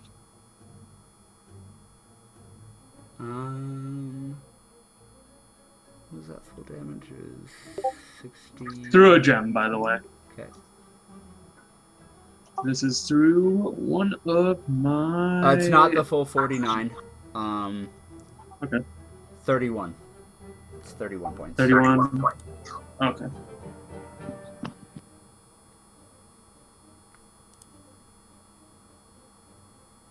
Oh, I never fixed my inventory. Like, I halfway fixed it. Shithead. Yeah.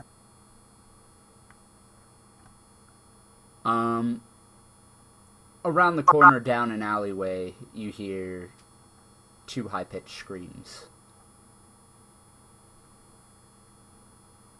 As you see Elizran then snap to attention and charge down the alleyway. You see an imp literally like fly over her shoulder as you assume she kind of like snapped it with her jaws and then just kind of like chucked it back as its bloody form just kind of...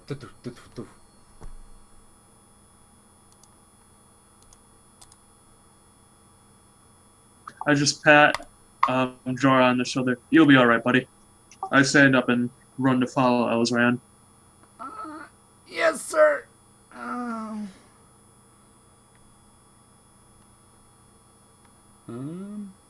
Alright, go ahead and take your movement speed then. Robert takes his movement speed. Mr. Thok, take your movement speed, and it is your turn, sir. You get a free movement, and then you get your movement speed for this turn, so you did. Free movement and then action. Yeah. You get a free movement, and then you still have your regular movement and your action. So would I see anything from here? Like From just 2 imps, I guess. there, you see the 2 imps, but most notably, you see a rather long, devilish tail just flicking back and forth lazily down around the corner, aka that giant motherfucker. So I want to throw my sword past Ellisran to the imp.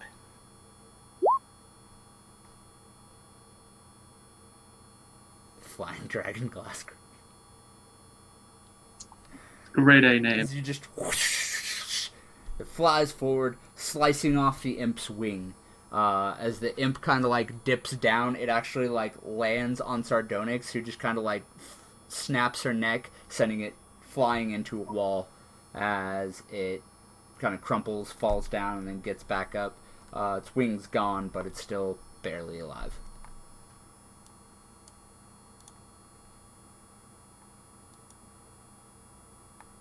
I'm just gonna shoot at the 2 imps for my turn. All right. So one And you do arrow. have that as your intel. That, So she goes on my turn then. mm-hmm. Crit. All right. Roll sneak attack for 1, and then sneak attack for 2. Like, do them separately for me.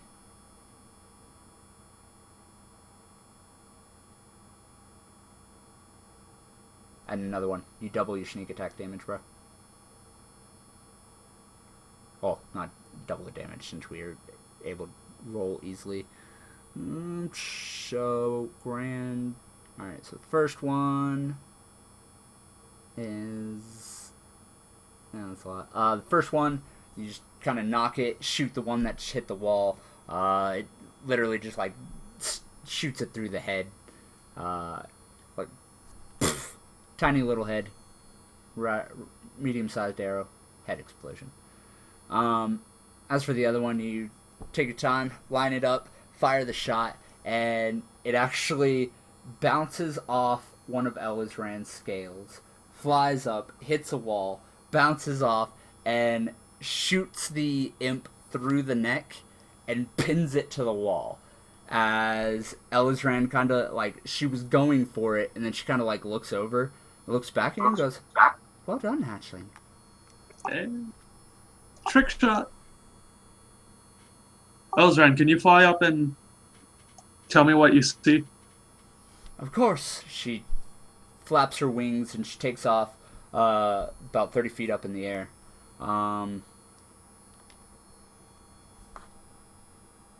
She doesn't tell you, she shows you as your vision fades momentarily, and you see 2 dwarf maidens being surrounded by a rather large devil, and then a smaller versions of the 2 demons that you saw kill Robert.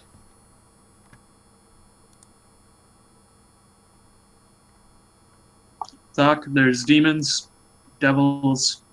I need you to go and distract the big one. That it? Kill it if you Okay. want. I know you like killing things.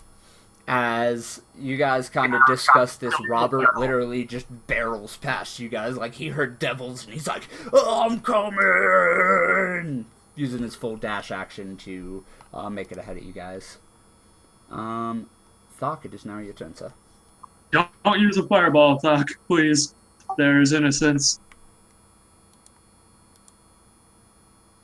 Well, with that, wait, the imps are still alive?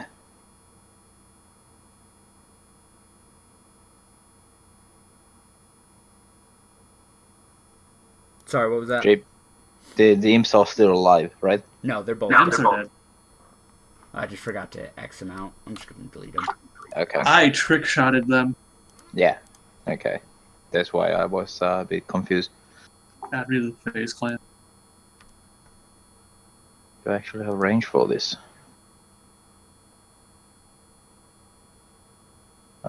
Spellbook. Yes, I have range for this. So I go my 30 feet and I toss out magic missiles on the on the big demon. As you kind of just come charging in, you come to a stop and just let the blast fly. The missiles arc out and then all come down just beep, beep, beep, beep, beep, against its flesh as it kind of turns around on the spot, ignoring the innocents now, as it looks over at Thok and then looks up at Elzran. It begins to flap its wings. I'm going to go ahead and do its initiative now. 10.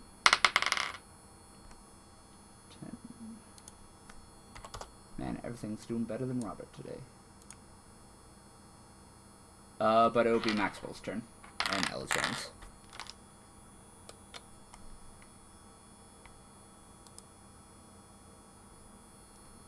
First, I'm gonna knock 2 arrows, and then yell out to the demon, "Hey, ugly, over here!" And then fire 2 arrows from the owl's bow. Roll me a... Let's do a persuasion.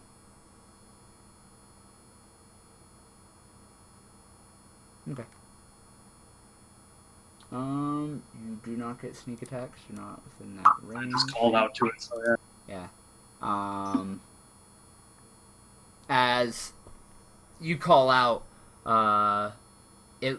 it's beginning to beat its wings, but it then stops looking at Elzran, turns to look at you, right as both of the arrows impact with its chest. It brandishes the blade that it's got as it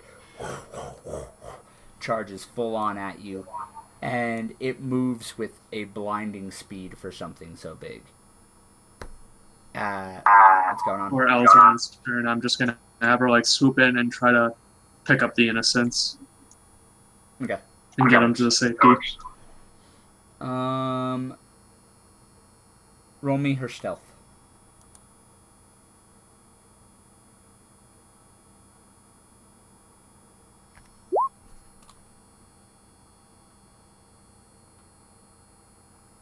Good night, Devin Brad. Good night, Evan Brad. Though she is able to get past the big demon with no problem, the spiked demon and the flying demon, or devil, sorry, both glance up at the beat of her wings above them as the fire kind of spreads out. She comes down. She actually is forced to land in between the devils and the innocents. She uses her body to kind of shield them as she lowers herself ready to fight should she need to. That'll be your next turn. As for the demon's turn... Also, for my cunning action, I'm just gonna... Give me a second. Probably just disengage. Technically you wouldn't be engaged yet. Okay. Because Never it mind. moved on its turn. I just forgot that you had Elzran. So... Gotcha. So it charges in. First one misses. Second one does hit. As it swings its blade the first time, you dodge out of the way, and then it swings at you a second time. This time it cuts deep into your chest. Please take 24 points of damage. Wow.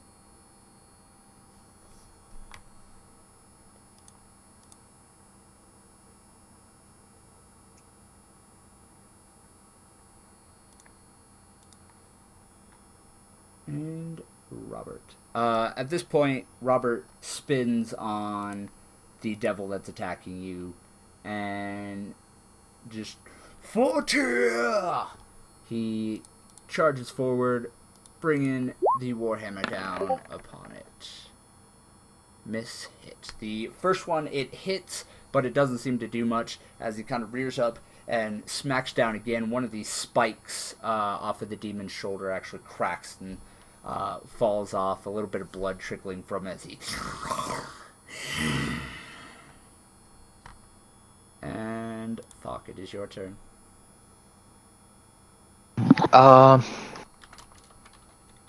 So, how large would this spike demon be again then? It's about 12 feet tall. Okay, so I'm just gonna climb on top of it again.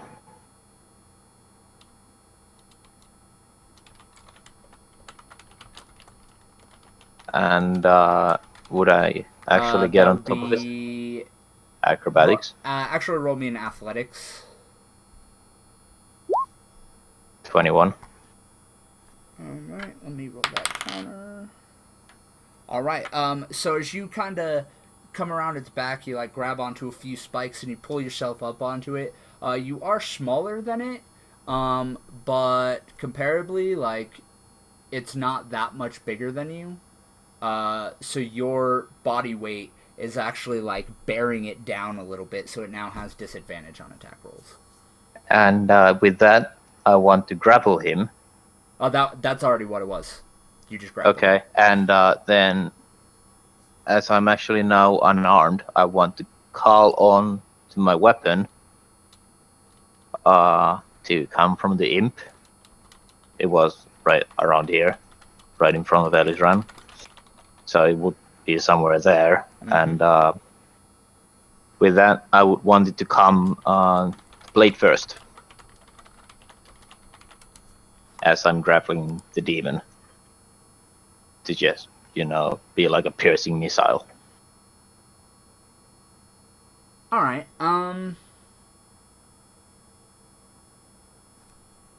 give me a sec. What's your charisma, your modifier for it? 4. 4, that would be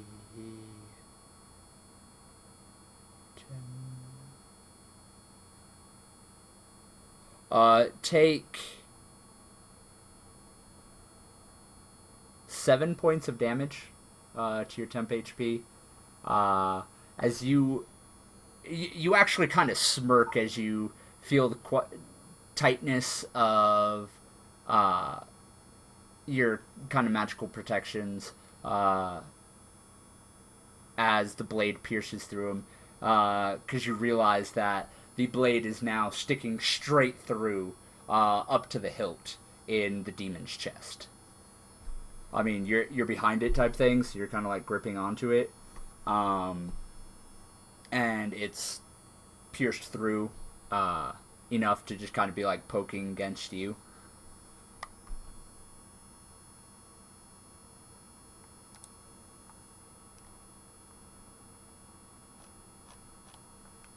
And that would be the end of my turn.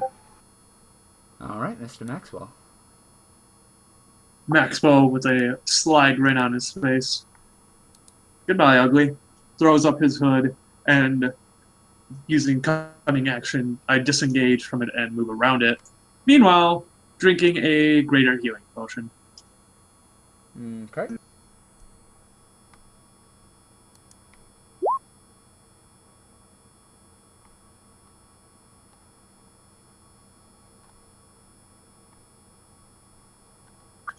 Do I still have an action left then? Technically, yes.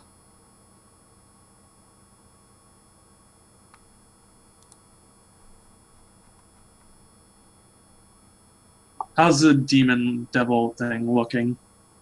It barely looks like it's taken much damage.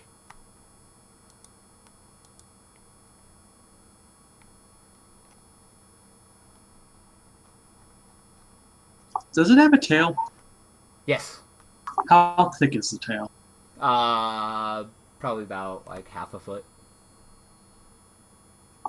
A short sword could come through that, don't you think? Mhm. Using Belgrind, I'm gonna just try to chop off its tail. Roll with disadvantage. Still hit. Yeah.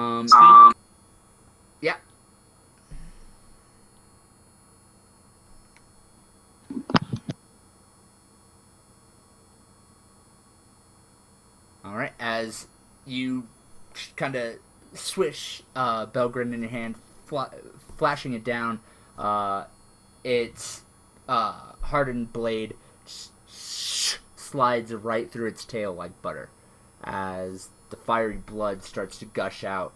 The tail just kind of flapping uselessly on the ground now. The demon rears up. Thok, roll me a strength check, please.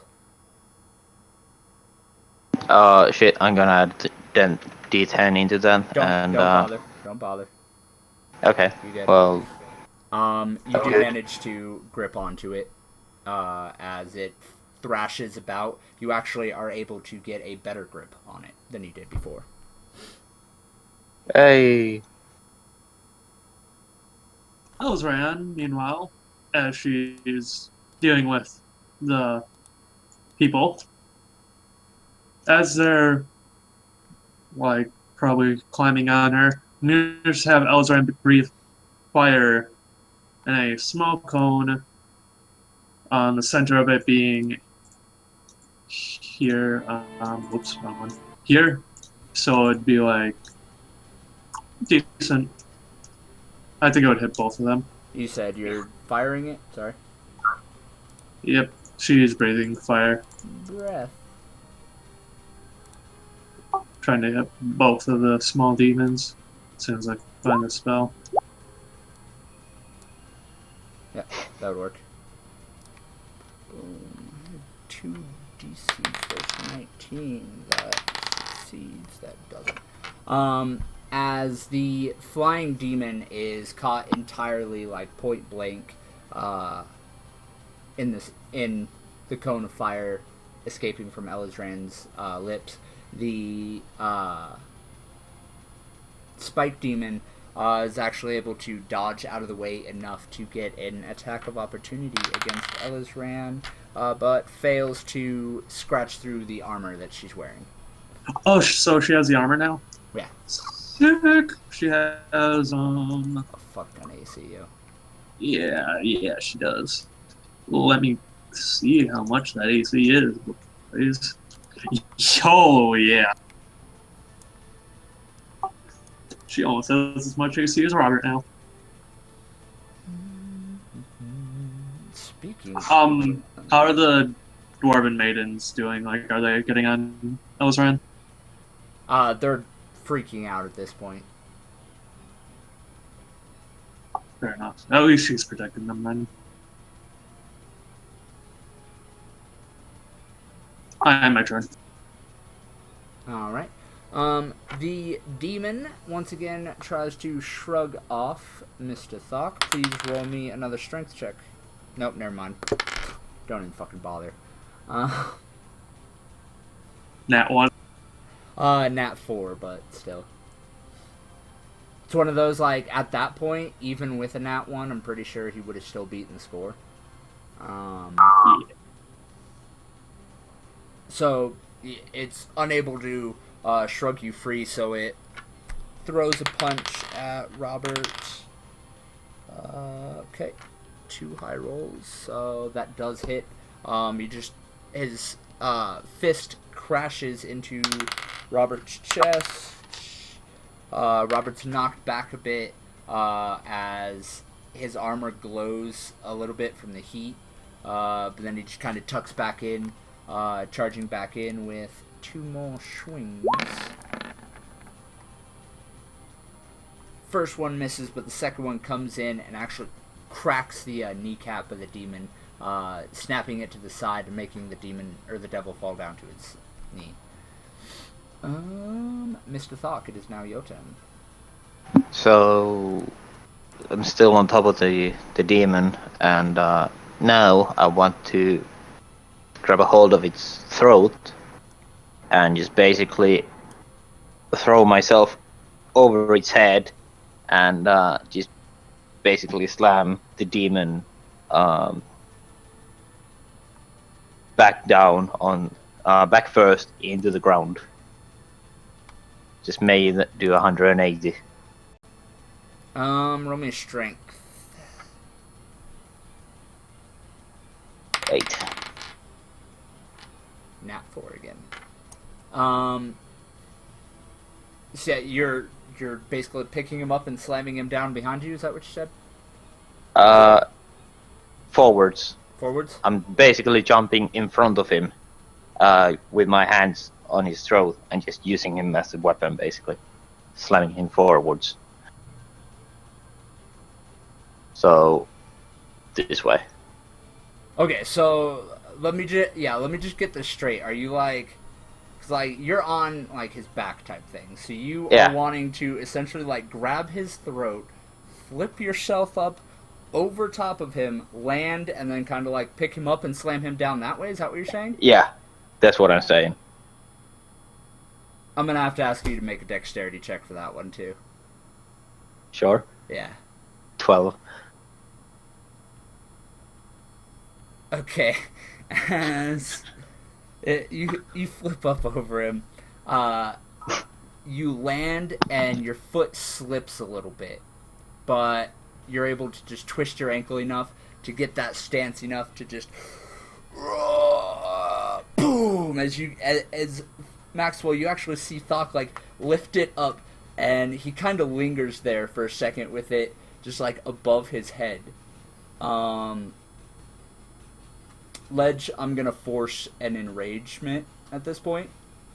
Okay. Just from the exertion of that. As you slam it down, I'm just gonna roll the damage for that, because you have advantage on your strength rolls, so that'll just be fucking chaotic. That's 40. Where'd you go? I miss you so. 49.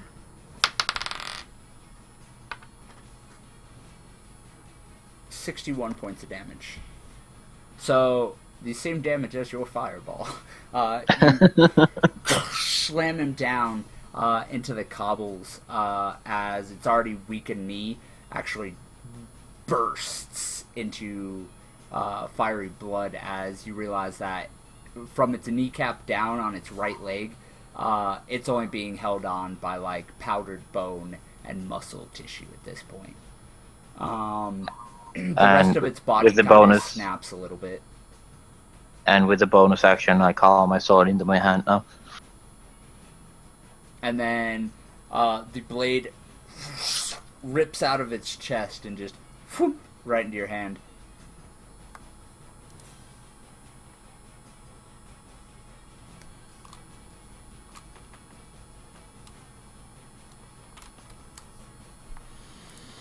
Maxwell, That was super badass. Holy shit. How do I even follow that up? So, how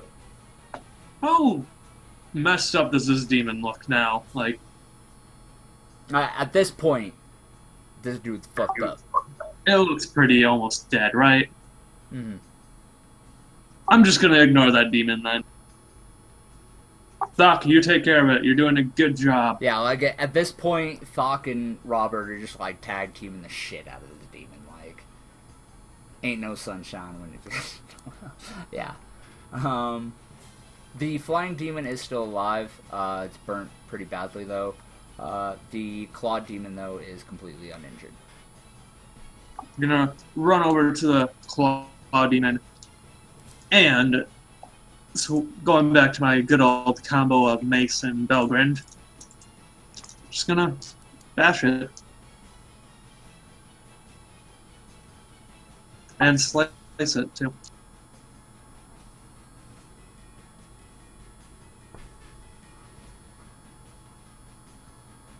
How many hit? Oh, Sneak attack time!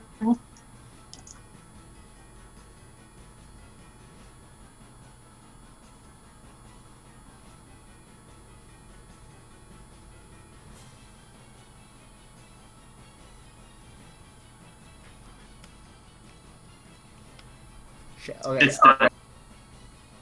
I just need to calculate this just for the sake of that's a lot of fucking damage.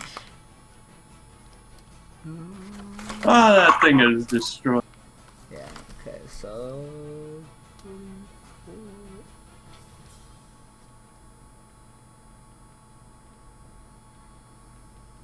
148. 148? Yes. Christ.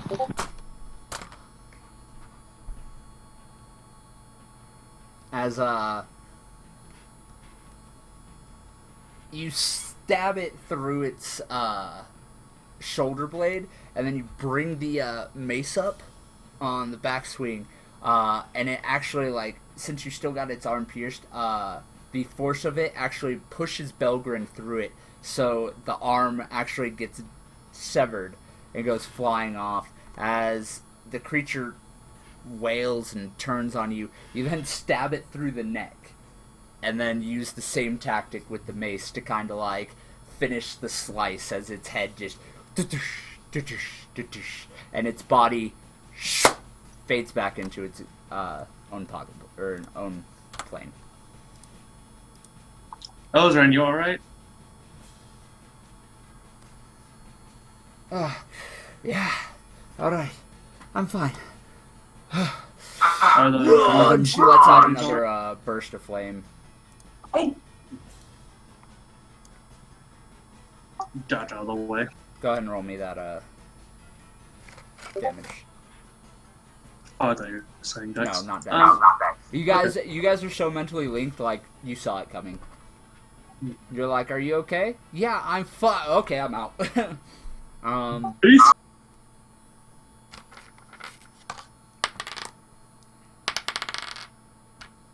As the fire once again covers the devil, you see through the flame the dark shadow of it slowly starts to kind of like burn away before it just fades into the flame. Oh, that was the wrong thing. No, it turns its flame against her. No, I'm just kidding.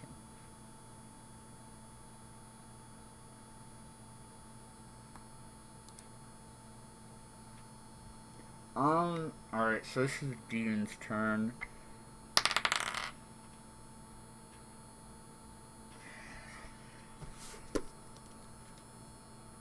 Yeah, I don't fucking...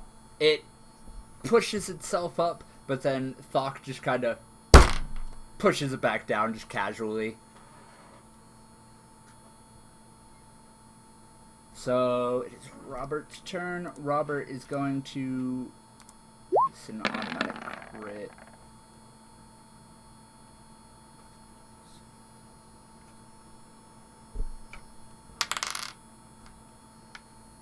Ooh, damn. As Robert kind of follows up with Tyr's Warhammer and brings it down directly on the devil's skull, and it just as the body fades from underneath Thok and disappears back to its own plane. With that, I angrily glare at Robert. That was my kill! Robert spits at your feet and then moves towards Maxwell. Everything alright over here, Maxwell? Yeah, Elzran protected the two dwarven maidens. I think the city square is clear. As the maidens kind of thank you and run off to find a place to hide, you guys hear footsteps charging up the alley behind you. You turn, ready to fight, but you see at the head the new woman that showed up and helped you guys out is running alongside Jimjar, Jorah, Eldith, what was his name? Grulon, and about 30 orcs coming behind them. It's a party. Jimjar, though he's got a rather swollen side of his face, he looks able to fight, and he goes, "Alright, boys, they're attacking the underground gate. We need to get there, now."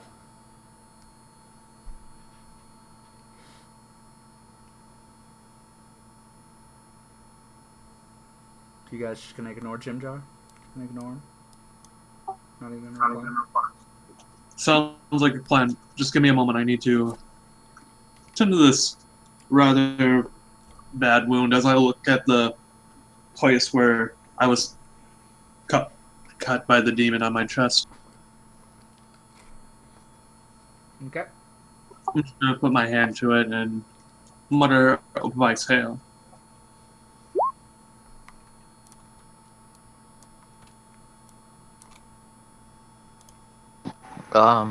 With that, Fox just says, "Well, what are we waiting for?" And motions for Jim Jar to lead the way. Before Jim Jar can... oh, shit. I totally messed that up. Before Jim Jar can do much...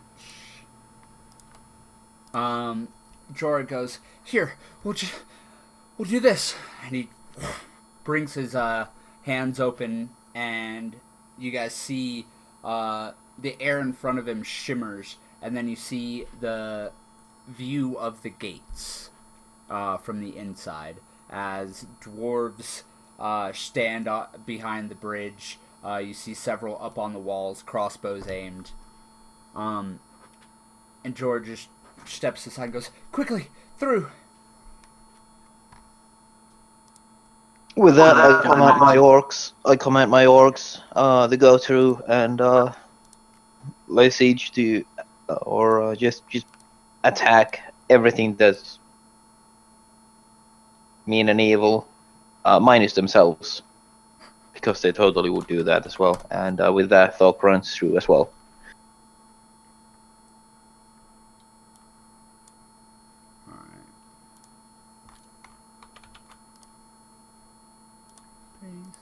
So this is a rather open cavern, correct? Because we are underground still. Yeah.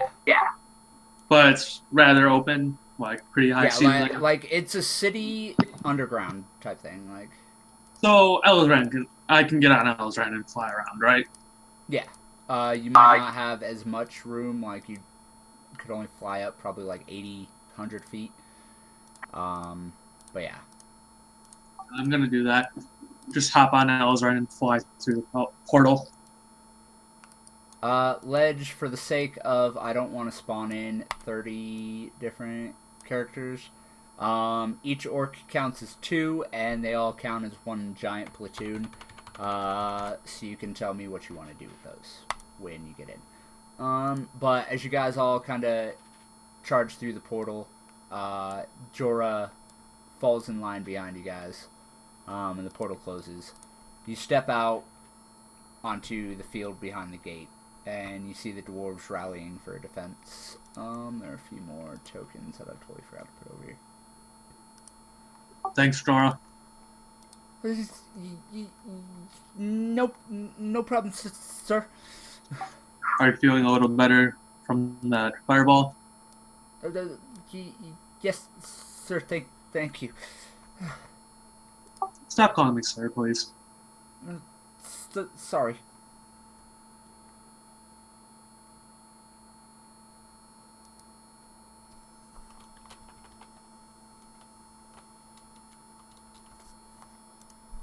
As Thok, as soon as you step through the portal, you are bum rushed by an eager-looking Kazgan. Who Would Eldith have reached the camp before this, though? Yeah, she was with the orcs with you guys. I just am working on copying her over. So then there would be the drum roller would be basically riding Cascan at this point. Okay, I will take away one of your orcs. Take it away. Alright. Kazkan now has a rider. What stat? What stat are we buffing? Strength. Okay.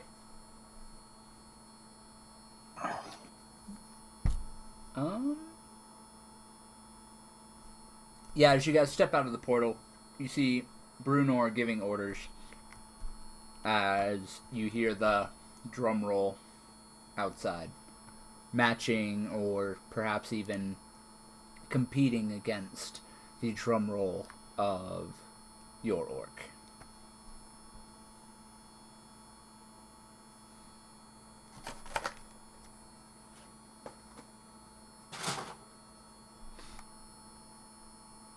And basically these would be the best of the best orcs, because otherwise they would be still knocked out, because they would be pussies. As Eldith, gets up to you, she kind of pants, Grulon, rolling up with her too. They both look at you and go, "Oh, sorry, sir. They caught us by surprise. We were in the middle of fighting, and they took out many of our number. We weren't prepared. I'm sorry, sir."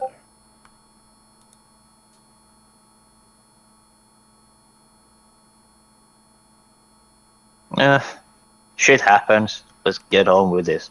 We can replenish our numbers later. Maxwell, riding Elsran, lands next to King Brunar and asks what the situation at the gate is. He looks at you and goes, "Take a look for yourself, lad." Review area. I take a look at myself. As you look out over the field, sorry, I'm revealing the map now. See everything? Oh no. Ignore those on the side. Actually, hide area. Ignore Shushar and okay. Those aren't there. You see rather large force of Duergar all lined up, moving towards the wall. Their footsteps in sync, and I mean, you're used to seeing that in dwarves normally. Like, dwarves are very orderly creatures. Duergar are pretty much the same, even though they are the darker versions of them. Being in line, being in order, being in sync, that's kind of like the dwarf thing. But when you're looking at it, this doesn't seem like the typical, dwarf way. This seems almost unnatural, their movements. It actually reminds you vaguely of all the times that you would be addressing your mages and they would all say something at the same time, or all bow at the exact same time. How it was always almost like a mimicked movement of each other. They're all perfect in their synchronization.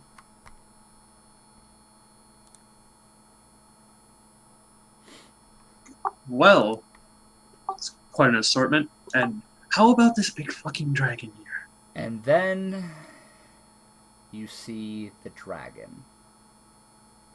Though the dragon doesn't seem to be part of the fight necessarily. He does seem to be watching it with quite a bit of interest. His red scales kind of shimmering in the torchlight as you see around its head, it's almost like a crown made of black thorns that are literally digging into the dragon's flesh. And where it's digging into the dragon's flesh, you see that the skin has rotted and begin to twist and become almost necrotic looking. But your heart immediately drops as you recognize the red scales of Femberchild, the wormsmith of Gracklstugh. No, not the wormsmith! So these are Dwerger from Gracklstugh. Aye, where the hell else did you think they were from? You don't get it. I was at Gracklstugh before. I talked to their king. They were the rally against the demons, not fight with them. This doesn't make sense. Looks like your diplomacy failed, lad. Don't know why I said you could. Hell, they're anyway. working with Darrow. None of this makes sense right now. It makes perfect sense, those treacherous bastards. I'll bleed them all! Open fire! As you guys I'm hear back. welcome back. You guys hear the twang of dozens of crossbows and the impact of lightning just crashing down on the field. You hear nothing out of the ordinary, except a strange silence. You hear the explosions, you hear the twangs of the crossbow, you hear the fing, fing, fing, fing, you hear the impacts, but you don't hear the screams. I'm gonna get back on Eldraine and fly up. See what happened. Because why the hell did we not hear screams? Also, welcome back, Marty. Thank you. As you rise up into the air, you guys both scan the battlefield and see there are several corpses lying about. Crossbow bolts did hit; they did kill. A couple lightning bolts did impact, blew, holes. There's chunks of flesh and whatnot, but there were still no screams. But at this point,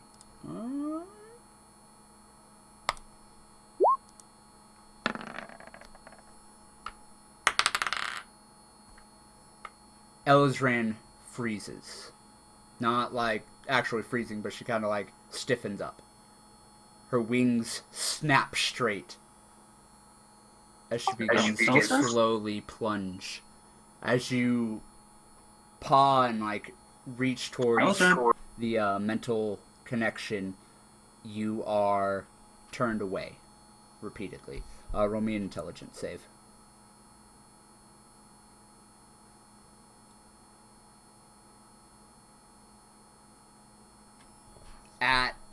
You keep trying to force your way in, and on like the third or fourth try, you just kind of like give it your all, and you're able to puncture the barrier a little bit, but then you're pushed back, and then subsequently forced onto the defensive as you feel an overwhelming presence covering your mind. Thok and Robert, please roll me intelligence saves as well. Alright. If only I had advantage.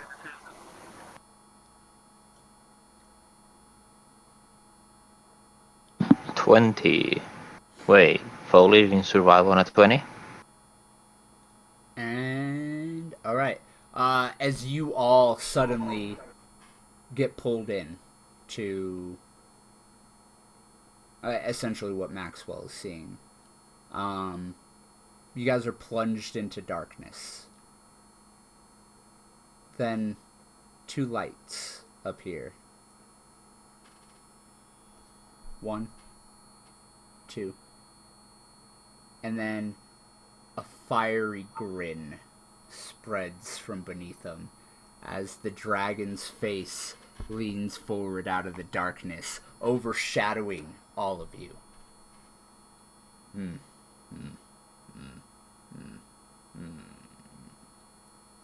Such childish attempts. Sildrasil was right.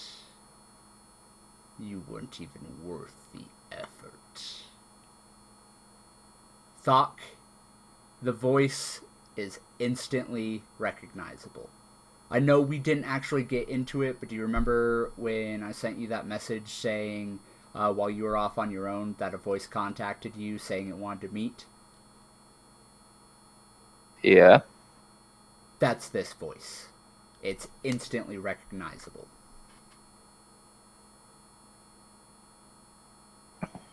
As the eyes kind of bow down, they sweep across Robert, and they sweep across Maxwell, and then they lock onto you. You feel a burning intensity in your mind, but you throw up your barriers, and you're able to push back against it just barely. Oh, you still retain some of his power. No wonder he was not able to kill you. Nevertheless, I've never really cared for Silversill. He may die, and then I will take my rightful throne.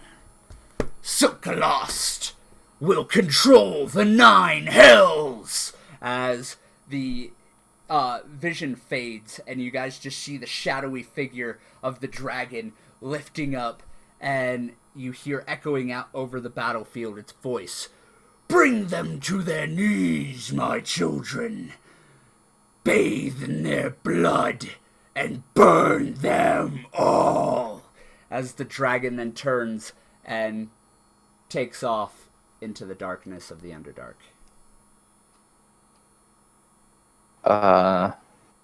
To intimidate the enemy, I raise my voice and yell out mentally. Once I am done, no one or nothing in the 9 hells is left to be ruled. Roll me an intimidation. 21. As you project your thoughts along the last string of the dragon's consciousness as it flies away, you're actually able to just like weasel just enough in to break into its contact with the Darrow and the Duergar. And you shout your message across the army.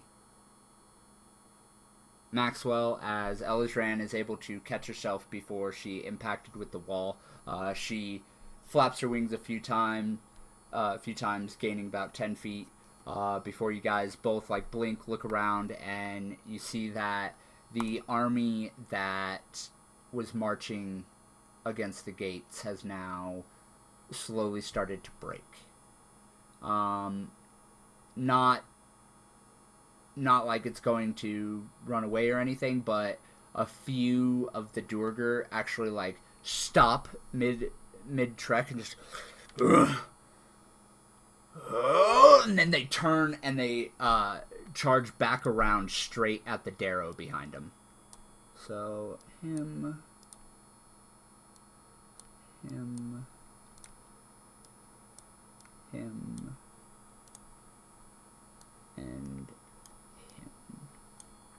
Despite this, the rest of the forces continue to move forward. The Dwarven vanguard on the other side of the gate pushes out to meet their advance. And you hear the first rumbling as weapons begin to clash against one another again. I'm actually just going to pump this. With this, Thok goes to Brunor. King Battlehammer, open the gates. Let us meet the enemy head on. Persuasion.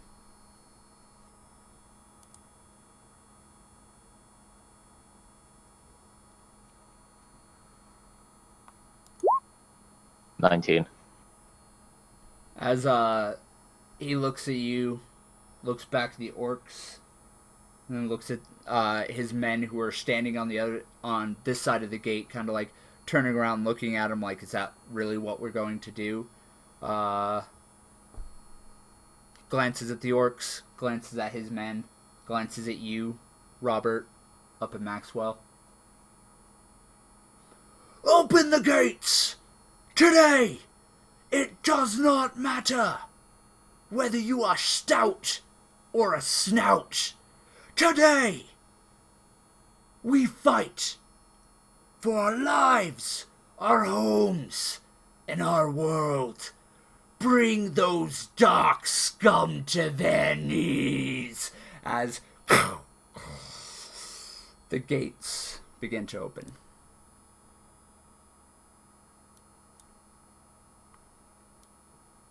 And as Bruner is giving his speech, I would like to relay a message to Maxwell and ask him to give me a ride over the gates with Fine, Ellisran. Fine, hop on. All right, we are gonna do a new initiative roll for this, so Yes. everybody could.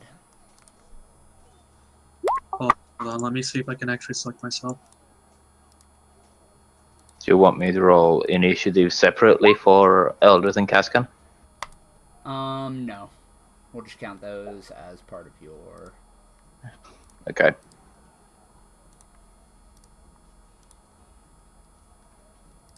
Yay, that one. Woo! And he's still a 7. Right? Fucking improved initiative. That's not even improved initiative, that's just his fucking dex bonus. 6 decks. Bullshit. I have +6 to my initiative. Alright, so I need...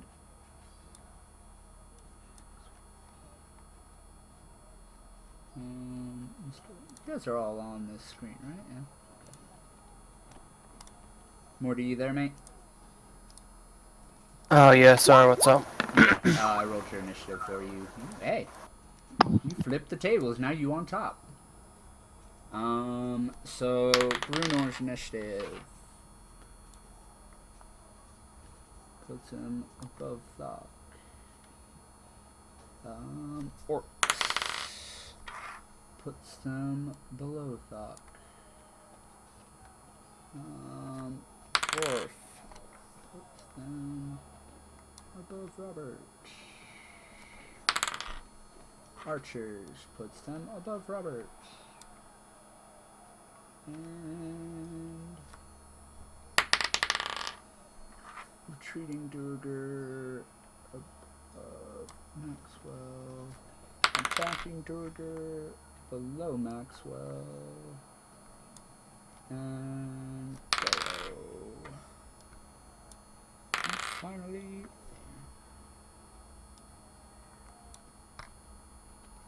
Alright, we got that initiative set up. 'Tis now ready for the fight to commence. Oh, and as the gates are opening, Thok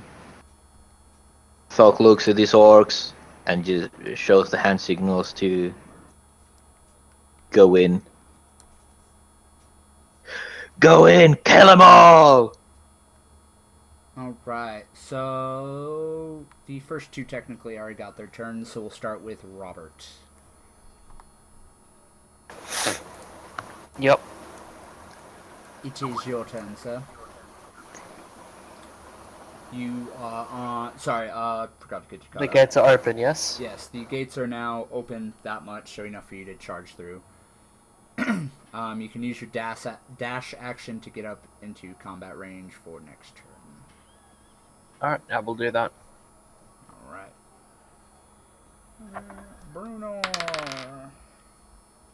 As Brunor, I mean, he doesn't charge in, that's not, you know, how the kings do things. But he stands there and just doosh, doosh, doosh, doosh, starts pounding on his shield, something that many of the dwarven defenders who are kind of like waiting on the back line, just in case that they break through, they all kind of start to mimic, adding into the drum of your orcs as you hear the drum on the other side of the wall skip a beat, a falter. Now it is Thok's turn. Thok is currently flying atop Ellisran. So may I hold? Turn will be mine. You can hold an action. You can't hold your full turn. So you could like say that once Ellisran gets within range, you would like to drop and attack something, something like that. But you wouldn't get like the full turn type thing. That's basically what I'm going in for. Once Ellisran once I get line of sight, I would like to fireball the larger group of enemies I can find, and Hey, that's my plan. and make a dive out of Ellie's runs back. All right. As at the start of the battle, Elzran kind of like ducked down with you. You pulled yourself up, just kind of like holding on, not jumping into the up onto her back. There's not really that much room. She's still kind of small, but you're kind of holding on. She struggles a little bit to get altitude again, but as soon as she's up over the wall, she kind of just like locks her wings out and starts going forward. Fox orcs. As for your orcs, they all actually just barrel past all the defenders, moving through the lines. Many of the dwarves seem very hesitant and almost turn on them before the orcs completely just ignore the short figures as they... I'm not rotating all of them individually, so I'm just saying they literally charge out and they swell by the defenders and Robert. And as for Cascan and Eldeth, they're just going in as well. Cascan going over the wall with the drummer. Alright. Kazkan would have made it there, so he's kind of There. hovering up over the wall. Is Eldith charging in, or is she jumping up on the wall too? Eldeth is charging in. So, yeah. Right there. Ooh.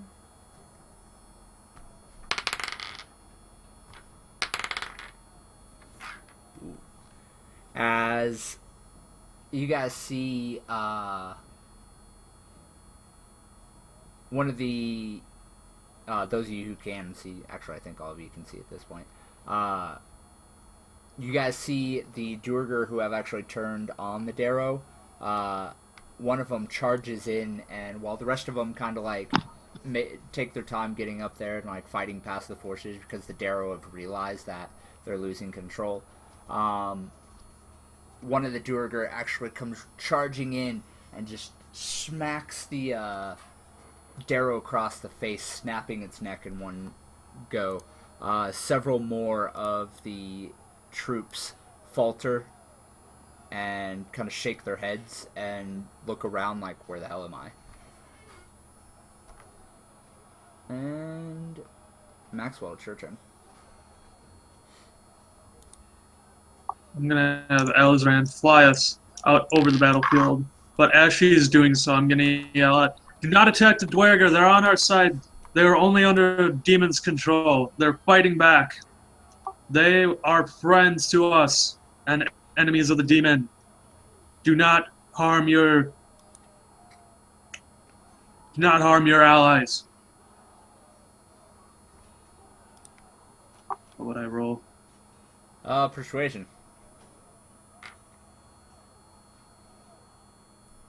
I'm totally taking this roll. Because it's an 18! It's still not enough.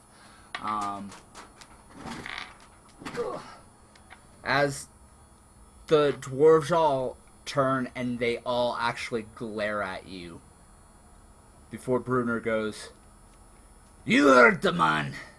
Try and spare him if you can."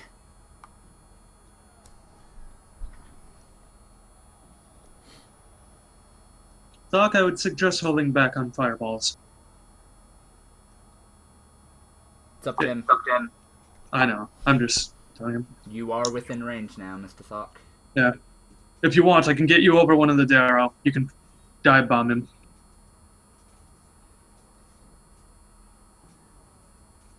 Listening to his friend, instead of a fireball, he lets out a magic missile at one of the Darrows and dive bombs the same target. So, this one.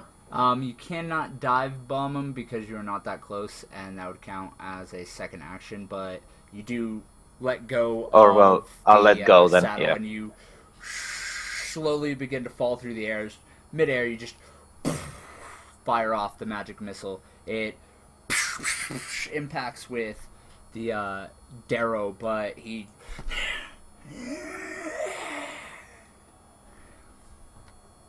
And after Doc lets go, I'm gonna have Elizran move a little over this way, diving a little lower actually. Well, swooping low. And as she's swooping low, I'm gonna take aim at this Darrow with my oath bow. And saying the words, fuck, where are the words? Moment. Swift death to you have wronged me, and let loose 2 arrows. Straight at the Darrow.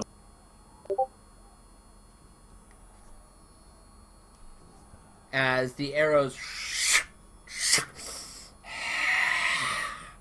he makes a similar sound as to the one that Thok blasted, but other than that, he seems alright. The Duergar who are still under control, continue to move forward and against the forces of orcs spilling forth from the gates. A few actually begin to scramble up the walls to try and get at the archers, but for the most part they are all focused on the orcs.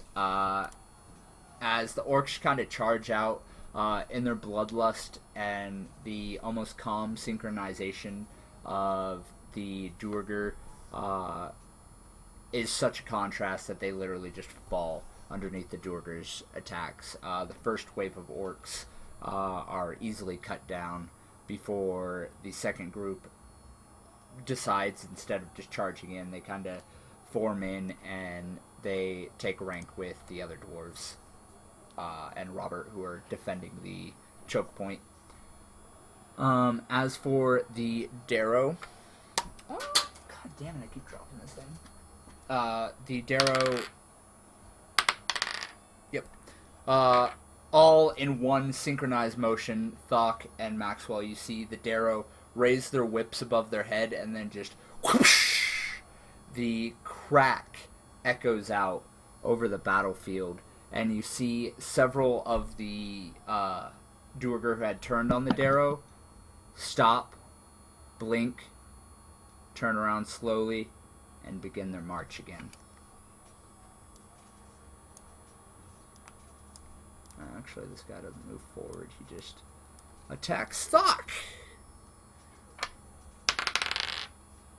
As Thok, you land, this Duergar turns and just swings at you, but it's just kind of like a slow, like, automated movement as you just step out of the way.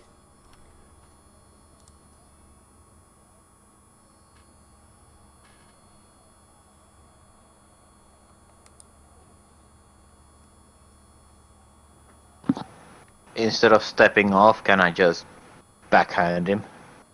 No, because that would be a reaction that you don't get. Damn it. Unfortunately. If he had rolled a nat 1, I totally would have allowed it, but it was a nat 10. At this point, you hear, aim, fire, as a crossbow volley arcs out over the battlefield. A couple of the Duergar take a bolt, but continue to dredge forward.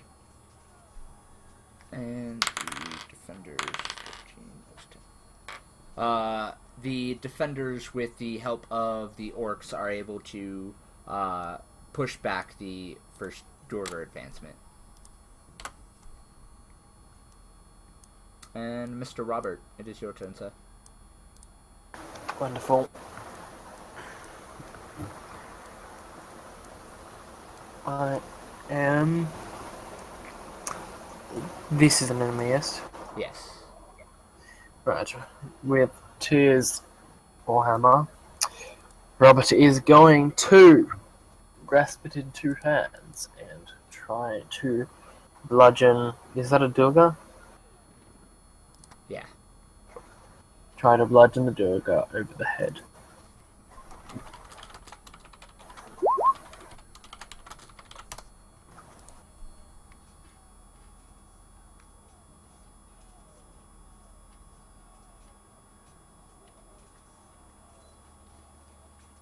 Alright, both of them hit as the hammer comes down, cracks past the Durger's armor, and you see its right shoulder actually crack and dislocate. And you're kind of unnerved by the expressionless look in the Durger's face before you crack it with a backhand from the hammer.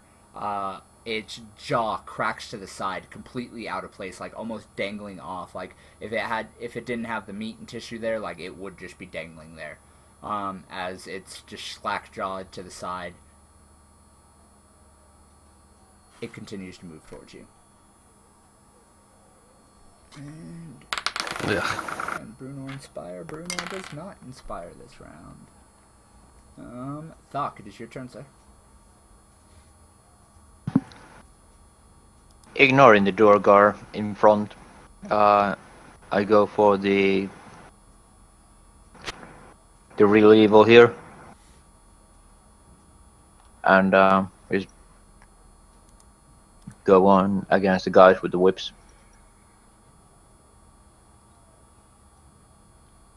As you swing in with your first slice, you're caught off guard by a crossbow bolt that flies out from in front of you and hits the blade, actually bouncing it back. You scowl at the expressionless Duergar, who has now pointed the crossbow at you and then returned it to its side. The second hit, though, you just kind of like swing it around as like a backslash, and it's not able to react in time. And you just cut a nice little gash across the small Darrow's chest.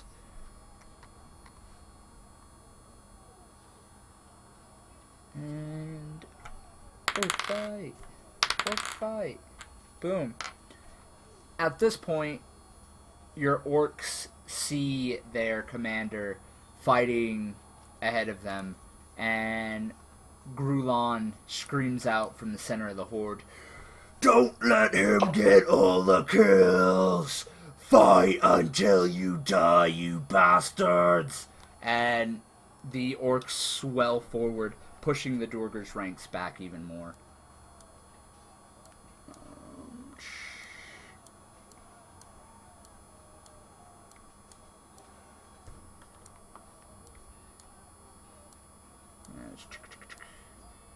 Dwarf and orc alike join together, forming a almost semicircle around the choke point as the Darrow continue to flood forth and attack.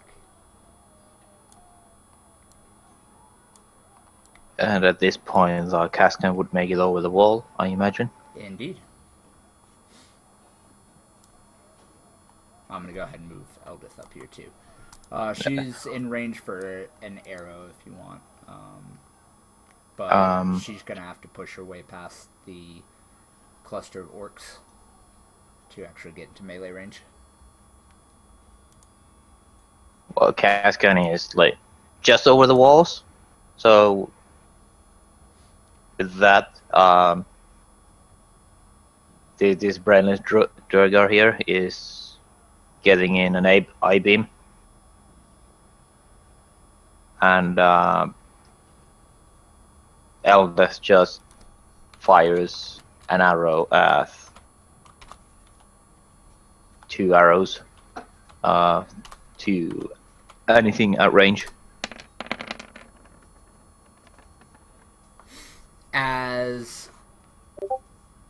Alright, I'll start with Eldith.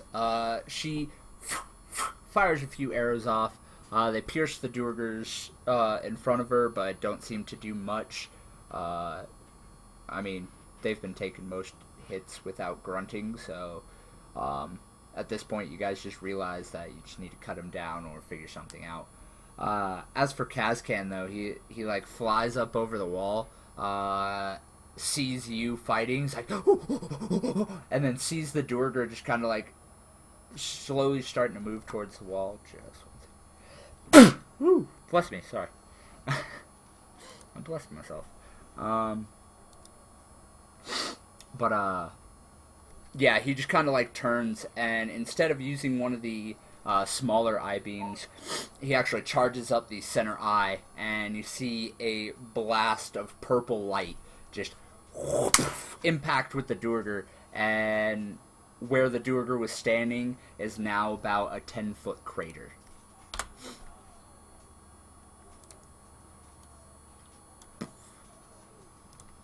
In the ground.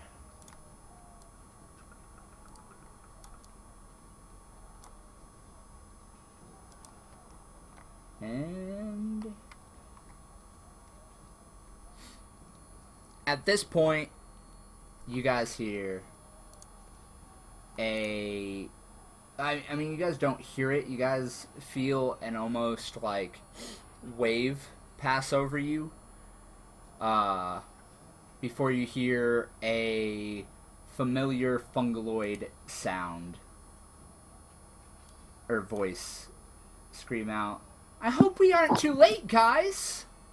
As a rather mature-looking stool charges forth, leading the Myconid behind him. Shushar kind of tries to catch up, his scarred flesh kind of just bouncing with his girth as an almost horrifically large crocodile comes charging, just kind of like across the field, snaps up a Duergar in its mouth, throws it up in the air, and just gobbles it down with one bite.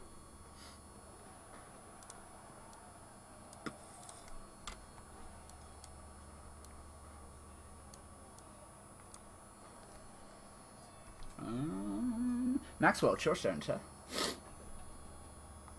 Oh, sorry. I have an idea. I just need you to help me with some magic energy.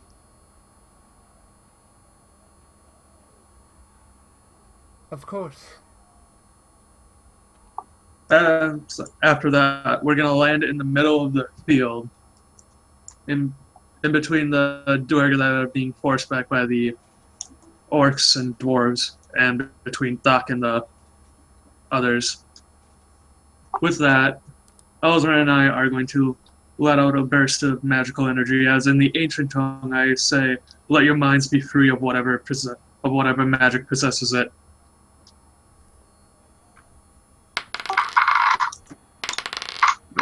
Magic, where is it? There it is. Would I also roll Elzran's then?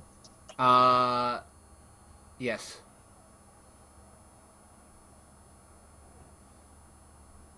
Now make me an intelligence save for you with advantage.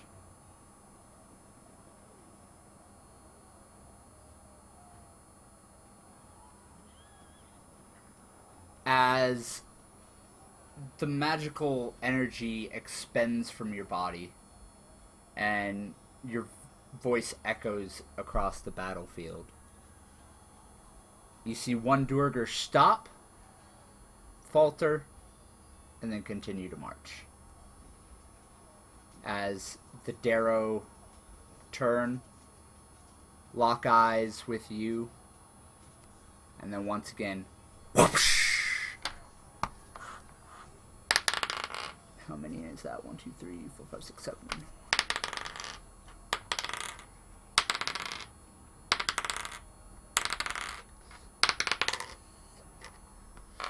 As a volley of crossbow bolts fly up into the air, directed at Elzran. She manages to dodge out of the way, but one finds purchase deep in your thigh. Please take 13 points of damage.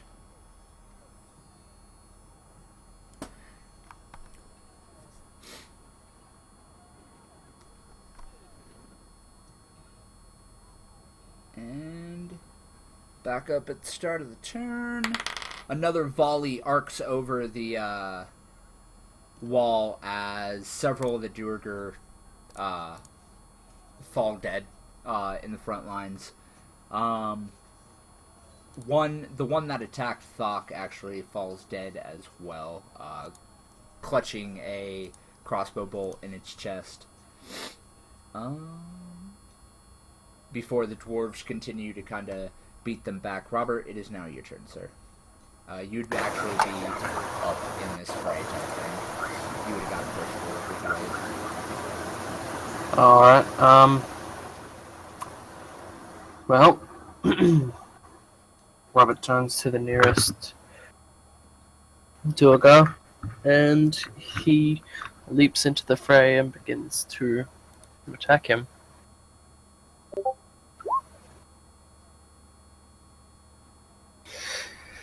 jump at him, and with 2 quick blows, you just cripple this Durgar as he crumples to the ground. Once again, though, no cry of pain, no wince, nothing. Just took the blow.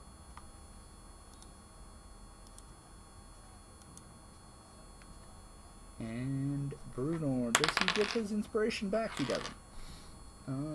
Mr. Thok, it is your turn, sir. As Thok is pulling out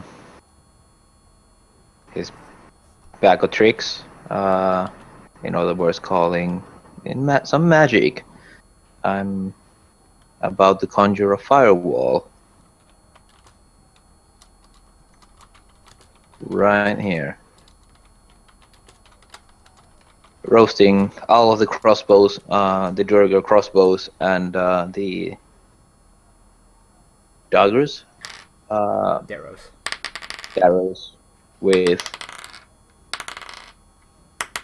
a level 5 firewall.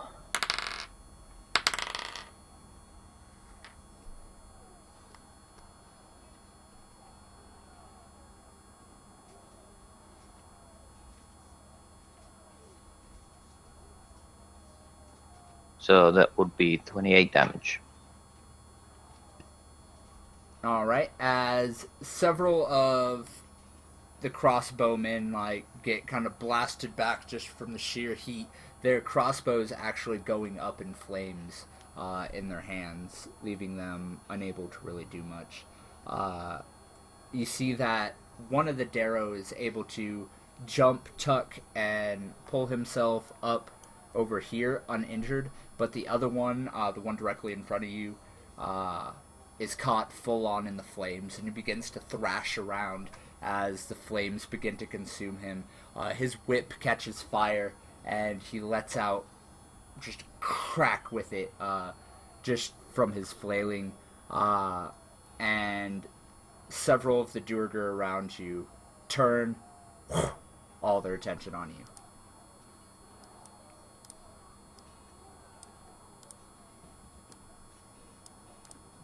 And which side of the wall is super hot? The crossbowman side? This side is the super hot side. Okay. There. Alright. Should be clear now. Yeah. Kazkan Noldith? Cascan doing Cascan things and just blasting in more things with eye beams as he goes on top of the forces with the drum roller giving out a sick beat.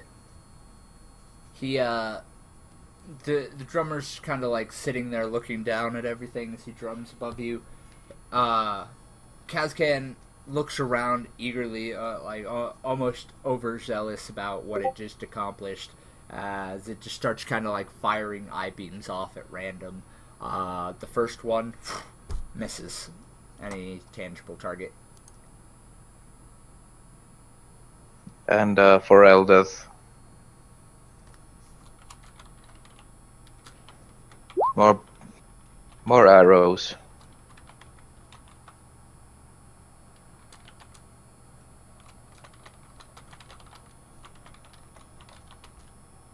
As she readies to push herself through through the front line into the combat. She's not able to get really a good shot the first time around, but the second time she draws it up and kind of waits patiently as one of your orcs raises its arm. She releases the arrow and it flies like just enough to draw like a drop of blood from the orc as it right by it, and then right to the Durgar's throat, actually launching it backwards about 5 feet before it just and bleeds out on the ground.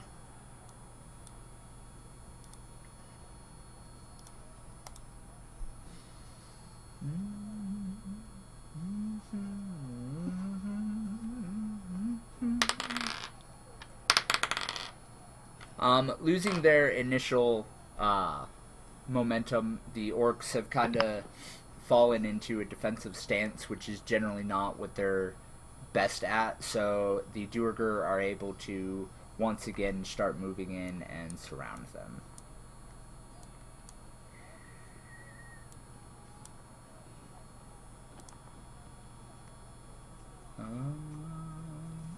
And then they get to attack Mr. Robert. Alright, the Duergar on your left, Robert, he hacks at you, and you're able to just like dink, knock his axe away before you feel an axe actually just crash down directly onto your spine. Like not like directly on your spine, but like right in the center of your back. Please take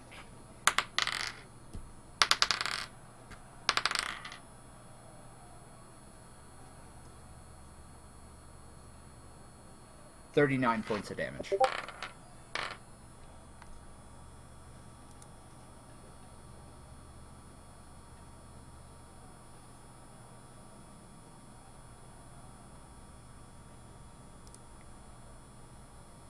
And Crocodile Dundee over here gets an attack.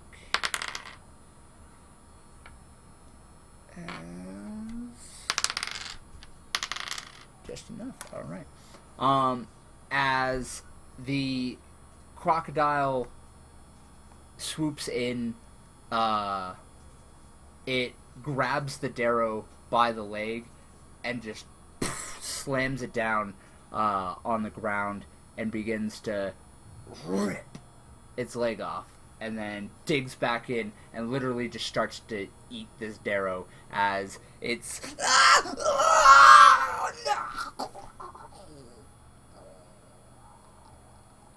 and the Duergar all stop. Many of them stop directly in the middle of combat and are subsequently cut down. But as for the Duergar, still in the back, the ones distracted by Thok's Wall of Fire, they immediately begin to react. They scream out in pain as the fire licks at their flesh, roasting them alive, as they all slowly begin to char and burn.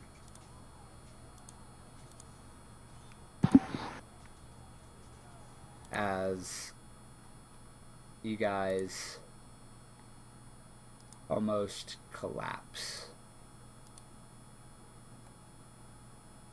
You all, Elizran and Maxwell, you guys fly down, landing on the field and looking around. Blood, fire, corpses of all shapes and sizes litter the battlefield. Do I get temp HP for those 6 crossbowmen? Yes, you get temp HP for those 6 crossbowmen. Need to make sure. As the orcs and dwarves finish cutting down the last of the Duergar, or allowing them to sprint off into the night, you guys are almost overwhelmed by all that's really happened today, as you all try to exactly figure out what the next move is. No matter how many victories you guys achieve, it always seems like something new is going wrong. For every enemy you guys take down, another 2 take their place. For every magic you guys unwind, another takes enchant. You guys slowly begin to rejoin your friends and allies as you guys are officially greeted by Stool, Shushar, and their people. The crocodile waddles over, licking its bloody maw before the body begins to crack and shift back into a humanoid form as the bald Quill pushes himself up and licks his teeth and goes, "I haven't eaten like that in quite some time." He kind of waddles over to Maxwell. I'm not going to actually make a model for him, so I'm just going to put him to normal size. Yeah, he waddles over and goes, "I've protected your flock for quite some time, but the little mushroom has reason for coming back. And so we found you once more." Maxwell still sitting on Elzran, the crossbow bolt still on his side, just glances over to Quill and then just goes back to staring out at all the carnage on the battlefield. Anger in his eyes. At that, Quill just kind of like looks around, nods, and slowly slinks off into the darkness.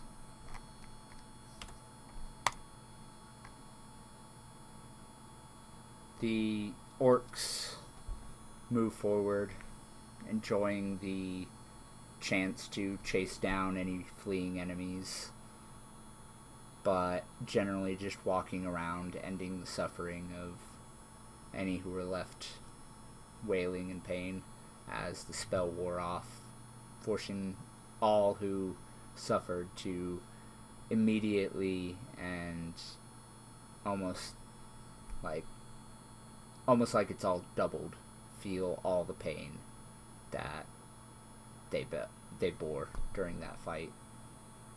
The dwarves all look around and then they begin to cheer. Celebration rises up, but there's one dwarf who isn't joining in the celebration. Brunor walks forward out of the gates, limping and clutching at his side, blood still slowly trickling from the wound he gained at the feast. He looks around at you all as you guys all gathered together. "So, that's what we're looking at? We have to fight that. We barely won here today, boys. I really hope you have a good plan. For now, the city is safe. You all are heroes in my book. Heroes of the Empire. Aye, that's what we'll call you. You did Orc proud, boy." He looks up at you, Maxwell. I wish he could have been around to see how well he fought." Elizran kind of like turns her head and nuzzles against you, almost like reaffirming what Brunor said before he looks at you all. We've got a lot to do in the coming times ahead.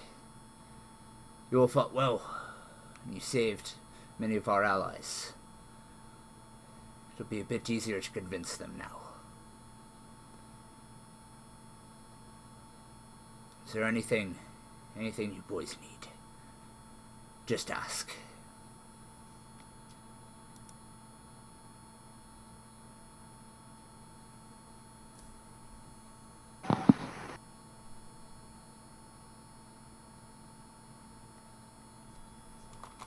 Maxwell just slowly nods, rubbing Elzran's head, still looking rather angry and shocked.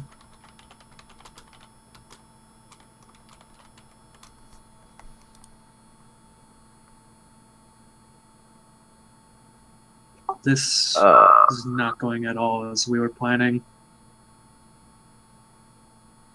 There are always 3 steps ahead of us. It's time we pick up our pace. I say we take the fight to them. The dragon. That's the wormsmith from Gracklstug.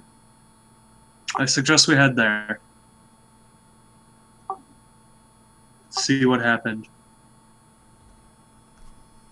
Elitran nuzzles you, but her voice fills all of your minds as you're all pulled into the group conversation. You are very brave, hatchling. But that creature, it is no longer the wormsmith that you knew. Did you not see the crown? And it spoke of Sildrasil. If you can't fight against Sildrasil or Thunk when they control Finian, how do you expect us to fight against him? I do not fear death, but I do fear losing you, Maxwell. And I won't do anything to put you in harm's way.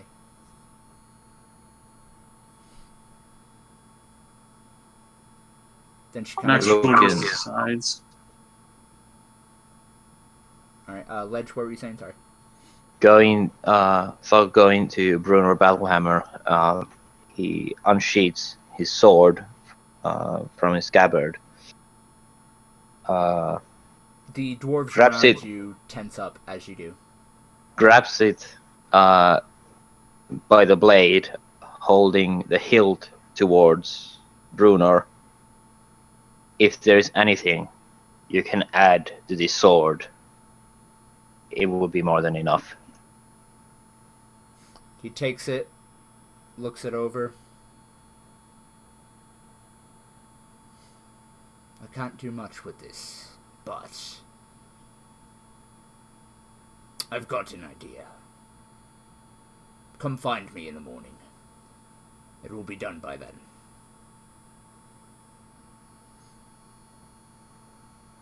Very well. As I leave Brunor with my sword. Alright, Maxwell, were you trying to say something? Would Maxwell be smart enough to realize that, since our Elzran did mention Duncan Sildrasil, that the crown of thorns that was controlling the wormsmith is actually one of those archdevil things? Generally you could pick that up basically from everything it said. It kind of did literally confess that. Yeah. Okay, cool. When I get a chance, I'll inform King Pyramus of that. You've got an opportunity now if you want to use the mirror. Yeah, I'm gonna pull... First off, I'm gonna actually pull the crossbow bolt out of my leg. Roll me a Constitution save.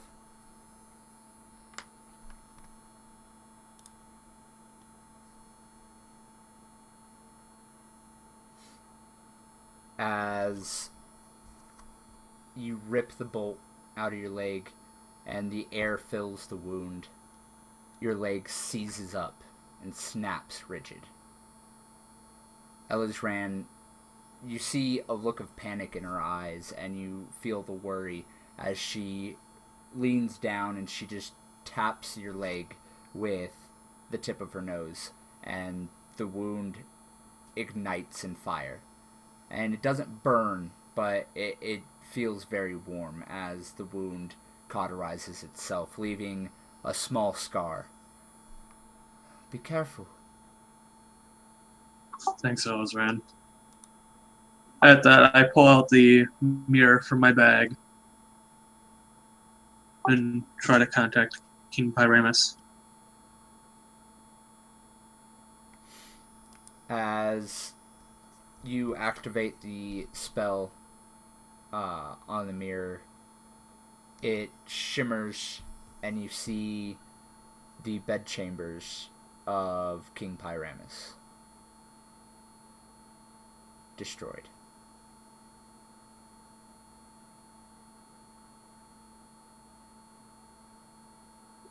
What? King Pyramus? What? Whoa! Oh. Yes. Is everything okay, Lord Forscorn? No, not really. Gauntlgrym fell under attack. We believe it was... First I thought it was a demon lord. Turns out it wasn't. Seems it was a archdevil. Another artifact surfaced. Crown of Thorns. It seems they've taken control of the Great Wormsmith of Gracklstug. He's gone, sir. They have a dragon now? Yep. No, thank you, Lord Forscorn. We'll take that into consideration. Finian's back. Is that what happened to your bed chambers? No, that was my landing. We still have the city, or the castle, but Kazakh Tune, we can't get to it. The dead, they're rising too fast. It's just the best we can do to keep them from... Oh, I'm sorry, Vorskrin. I need to go. And he just waves his hand and the vision fades.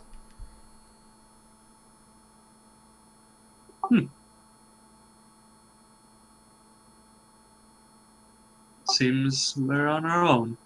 Well,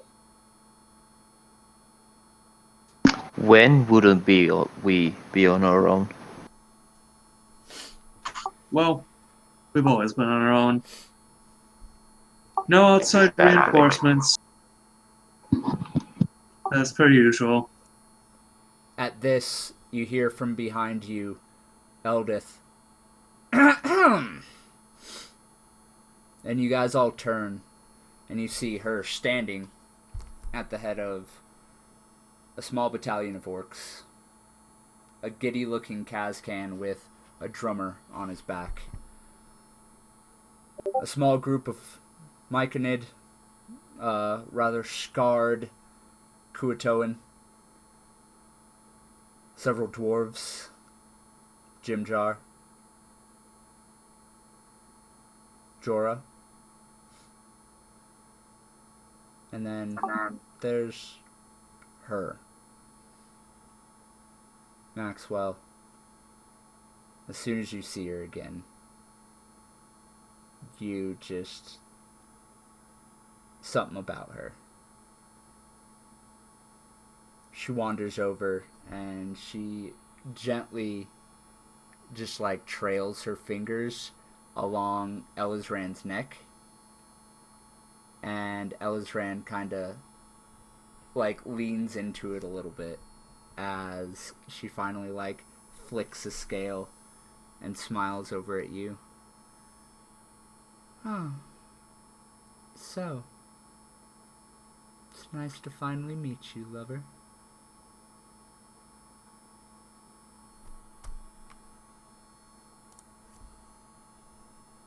Wait, what?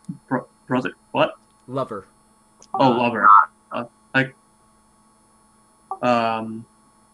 Maxwell just blinks a few times. Right. Who are you?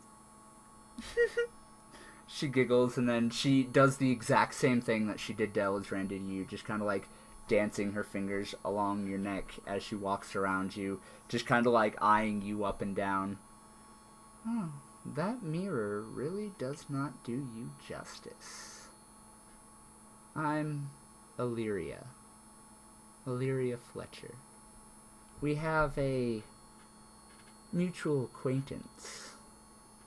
She says hi, by the way, and that vial I gave you, it's from her. She said it should help you guys. So you're a friend of Omnia's, then? Mm-hmm.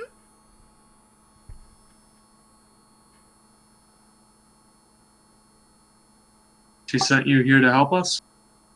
Oh, well, she pointed me in the right direction. Let's just say I had other reasons for coming. And she just winks at you again. And then she leans in, kisses you on the cheek. But I think I've lingered too long. We'll see each other again. And at that, she turns on her toe like a dancer, and she struts away across the field, almost following in Quill's footsteps. As Maxwell, you just sit there watching the sway of her hips as she goes, before you feel a thunk upside the back of your head as Elizran smacks you with the stump of her tail. Right. What was I saying? What just happened? What the fuck?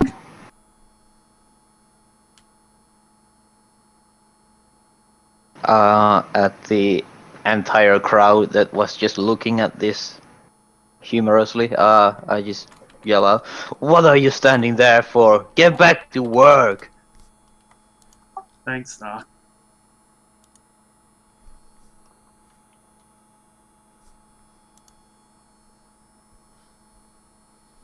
Alright. But yeah, as you guys kind of... as Maxwell returns to what's going on, Eldith is standing ahead of you guys and goes, I don't know why you guys keep thinking you're alone. We're all fighting just as much as you are. And we all realize that you're the best chance that we have. So, heroes of the Empire, what's the next move? And that's where we're going to call it for the night. I think that's a good little spot to end on. Is there anything you guys are planning to do over the long rest tonight? No, I'm sorry for my absence the entire time. Understood. So, Still love you. without this weapon, is going to read the book about sentient weapons, to gain more understanding about that. And Roll me an intelligence save real quick. And then, yeah, whatever else, sorry. that was for the RoboStars, so I get all my uses back.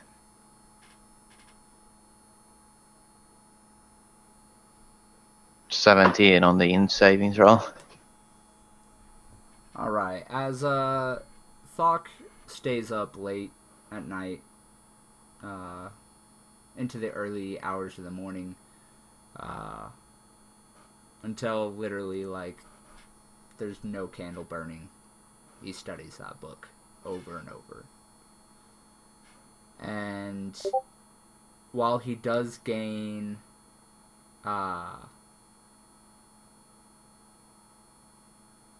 knowledge, general knowledge about creating the weapon, so he's moving forward in that.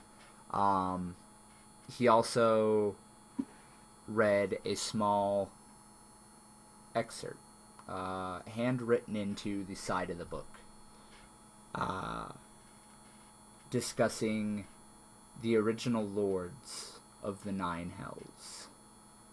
It was said that when the Nine Hells caught flame, the original lords were brought low by the lesser devil lords that now rule the Nine Hells, Asmodeus, and it has a list of names that all sound extremely familiar to you.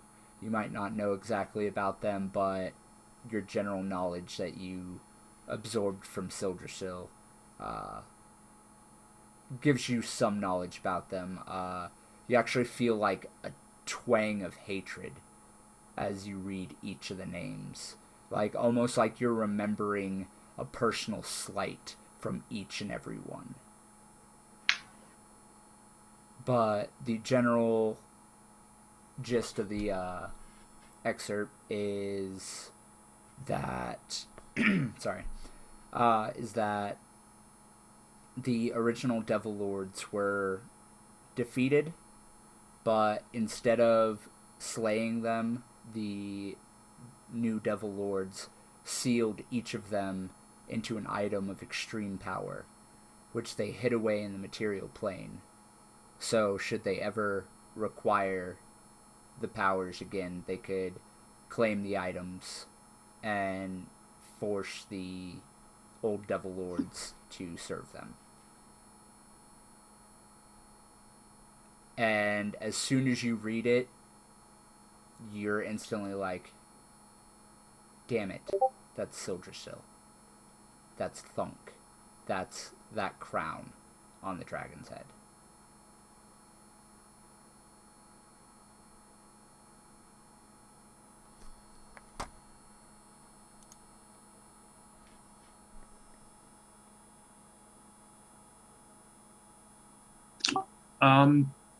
Maxwell is gonna identify the try to figure out what the liquid in the vial is, and then charge up 2 of his gems that he has, and put energy in them.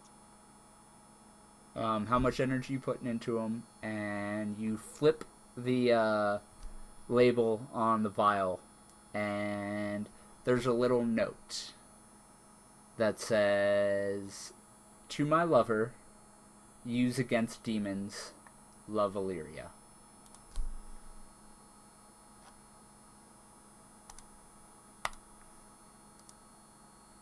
Alright. I'm just gonna call it demon poison.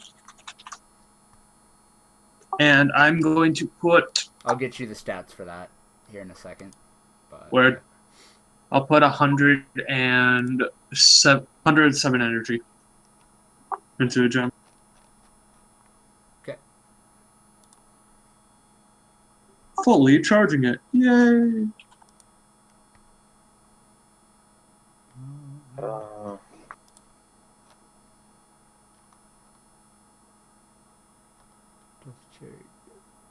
Death by King's Bane.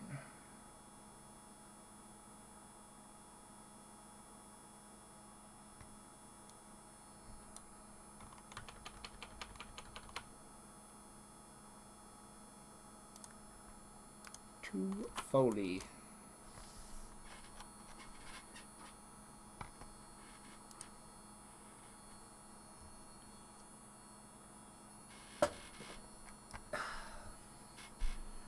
Robert, is there anything you would like to do overnight?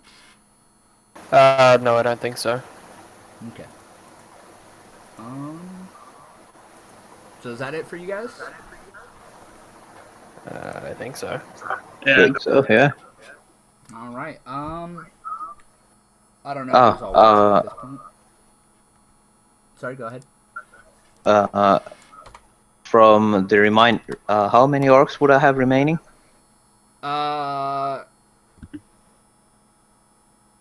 22.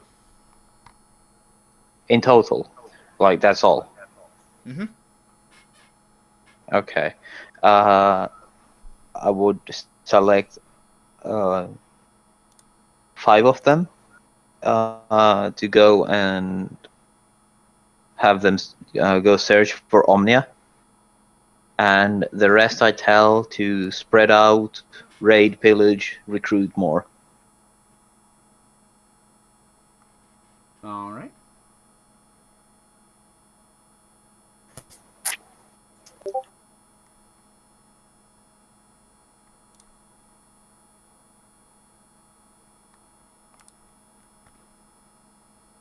All right. Sounds good.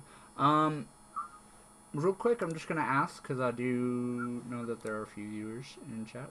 Is there any questions that you guys have about?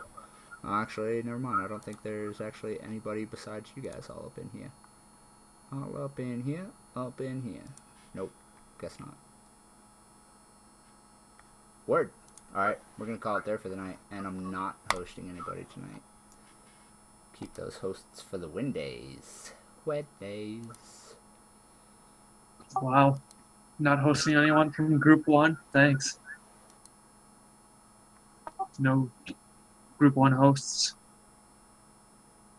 Are you gonna start streaming fully?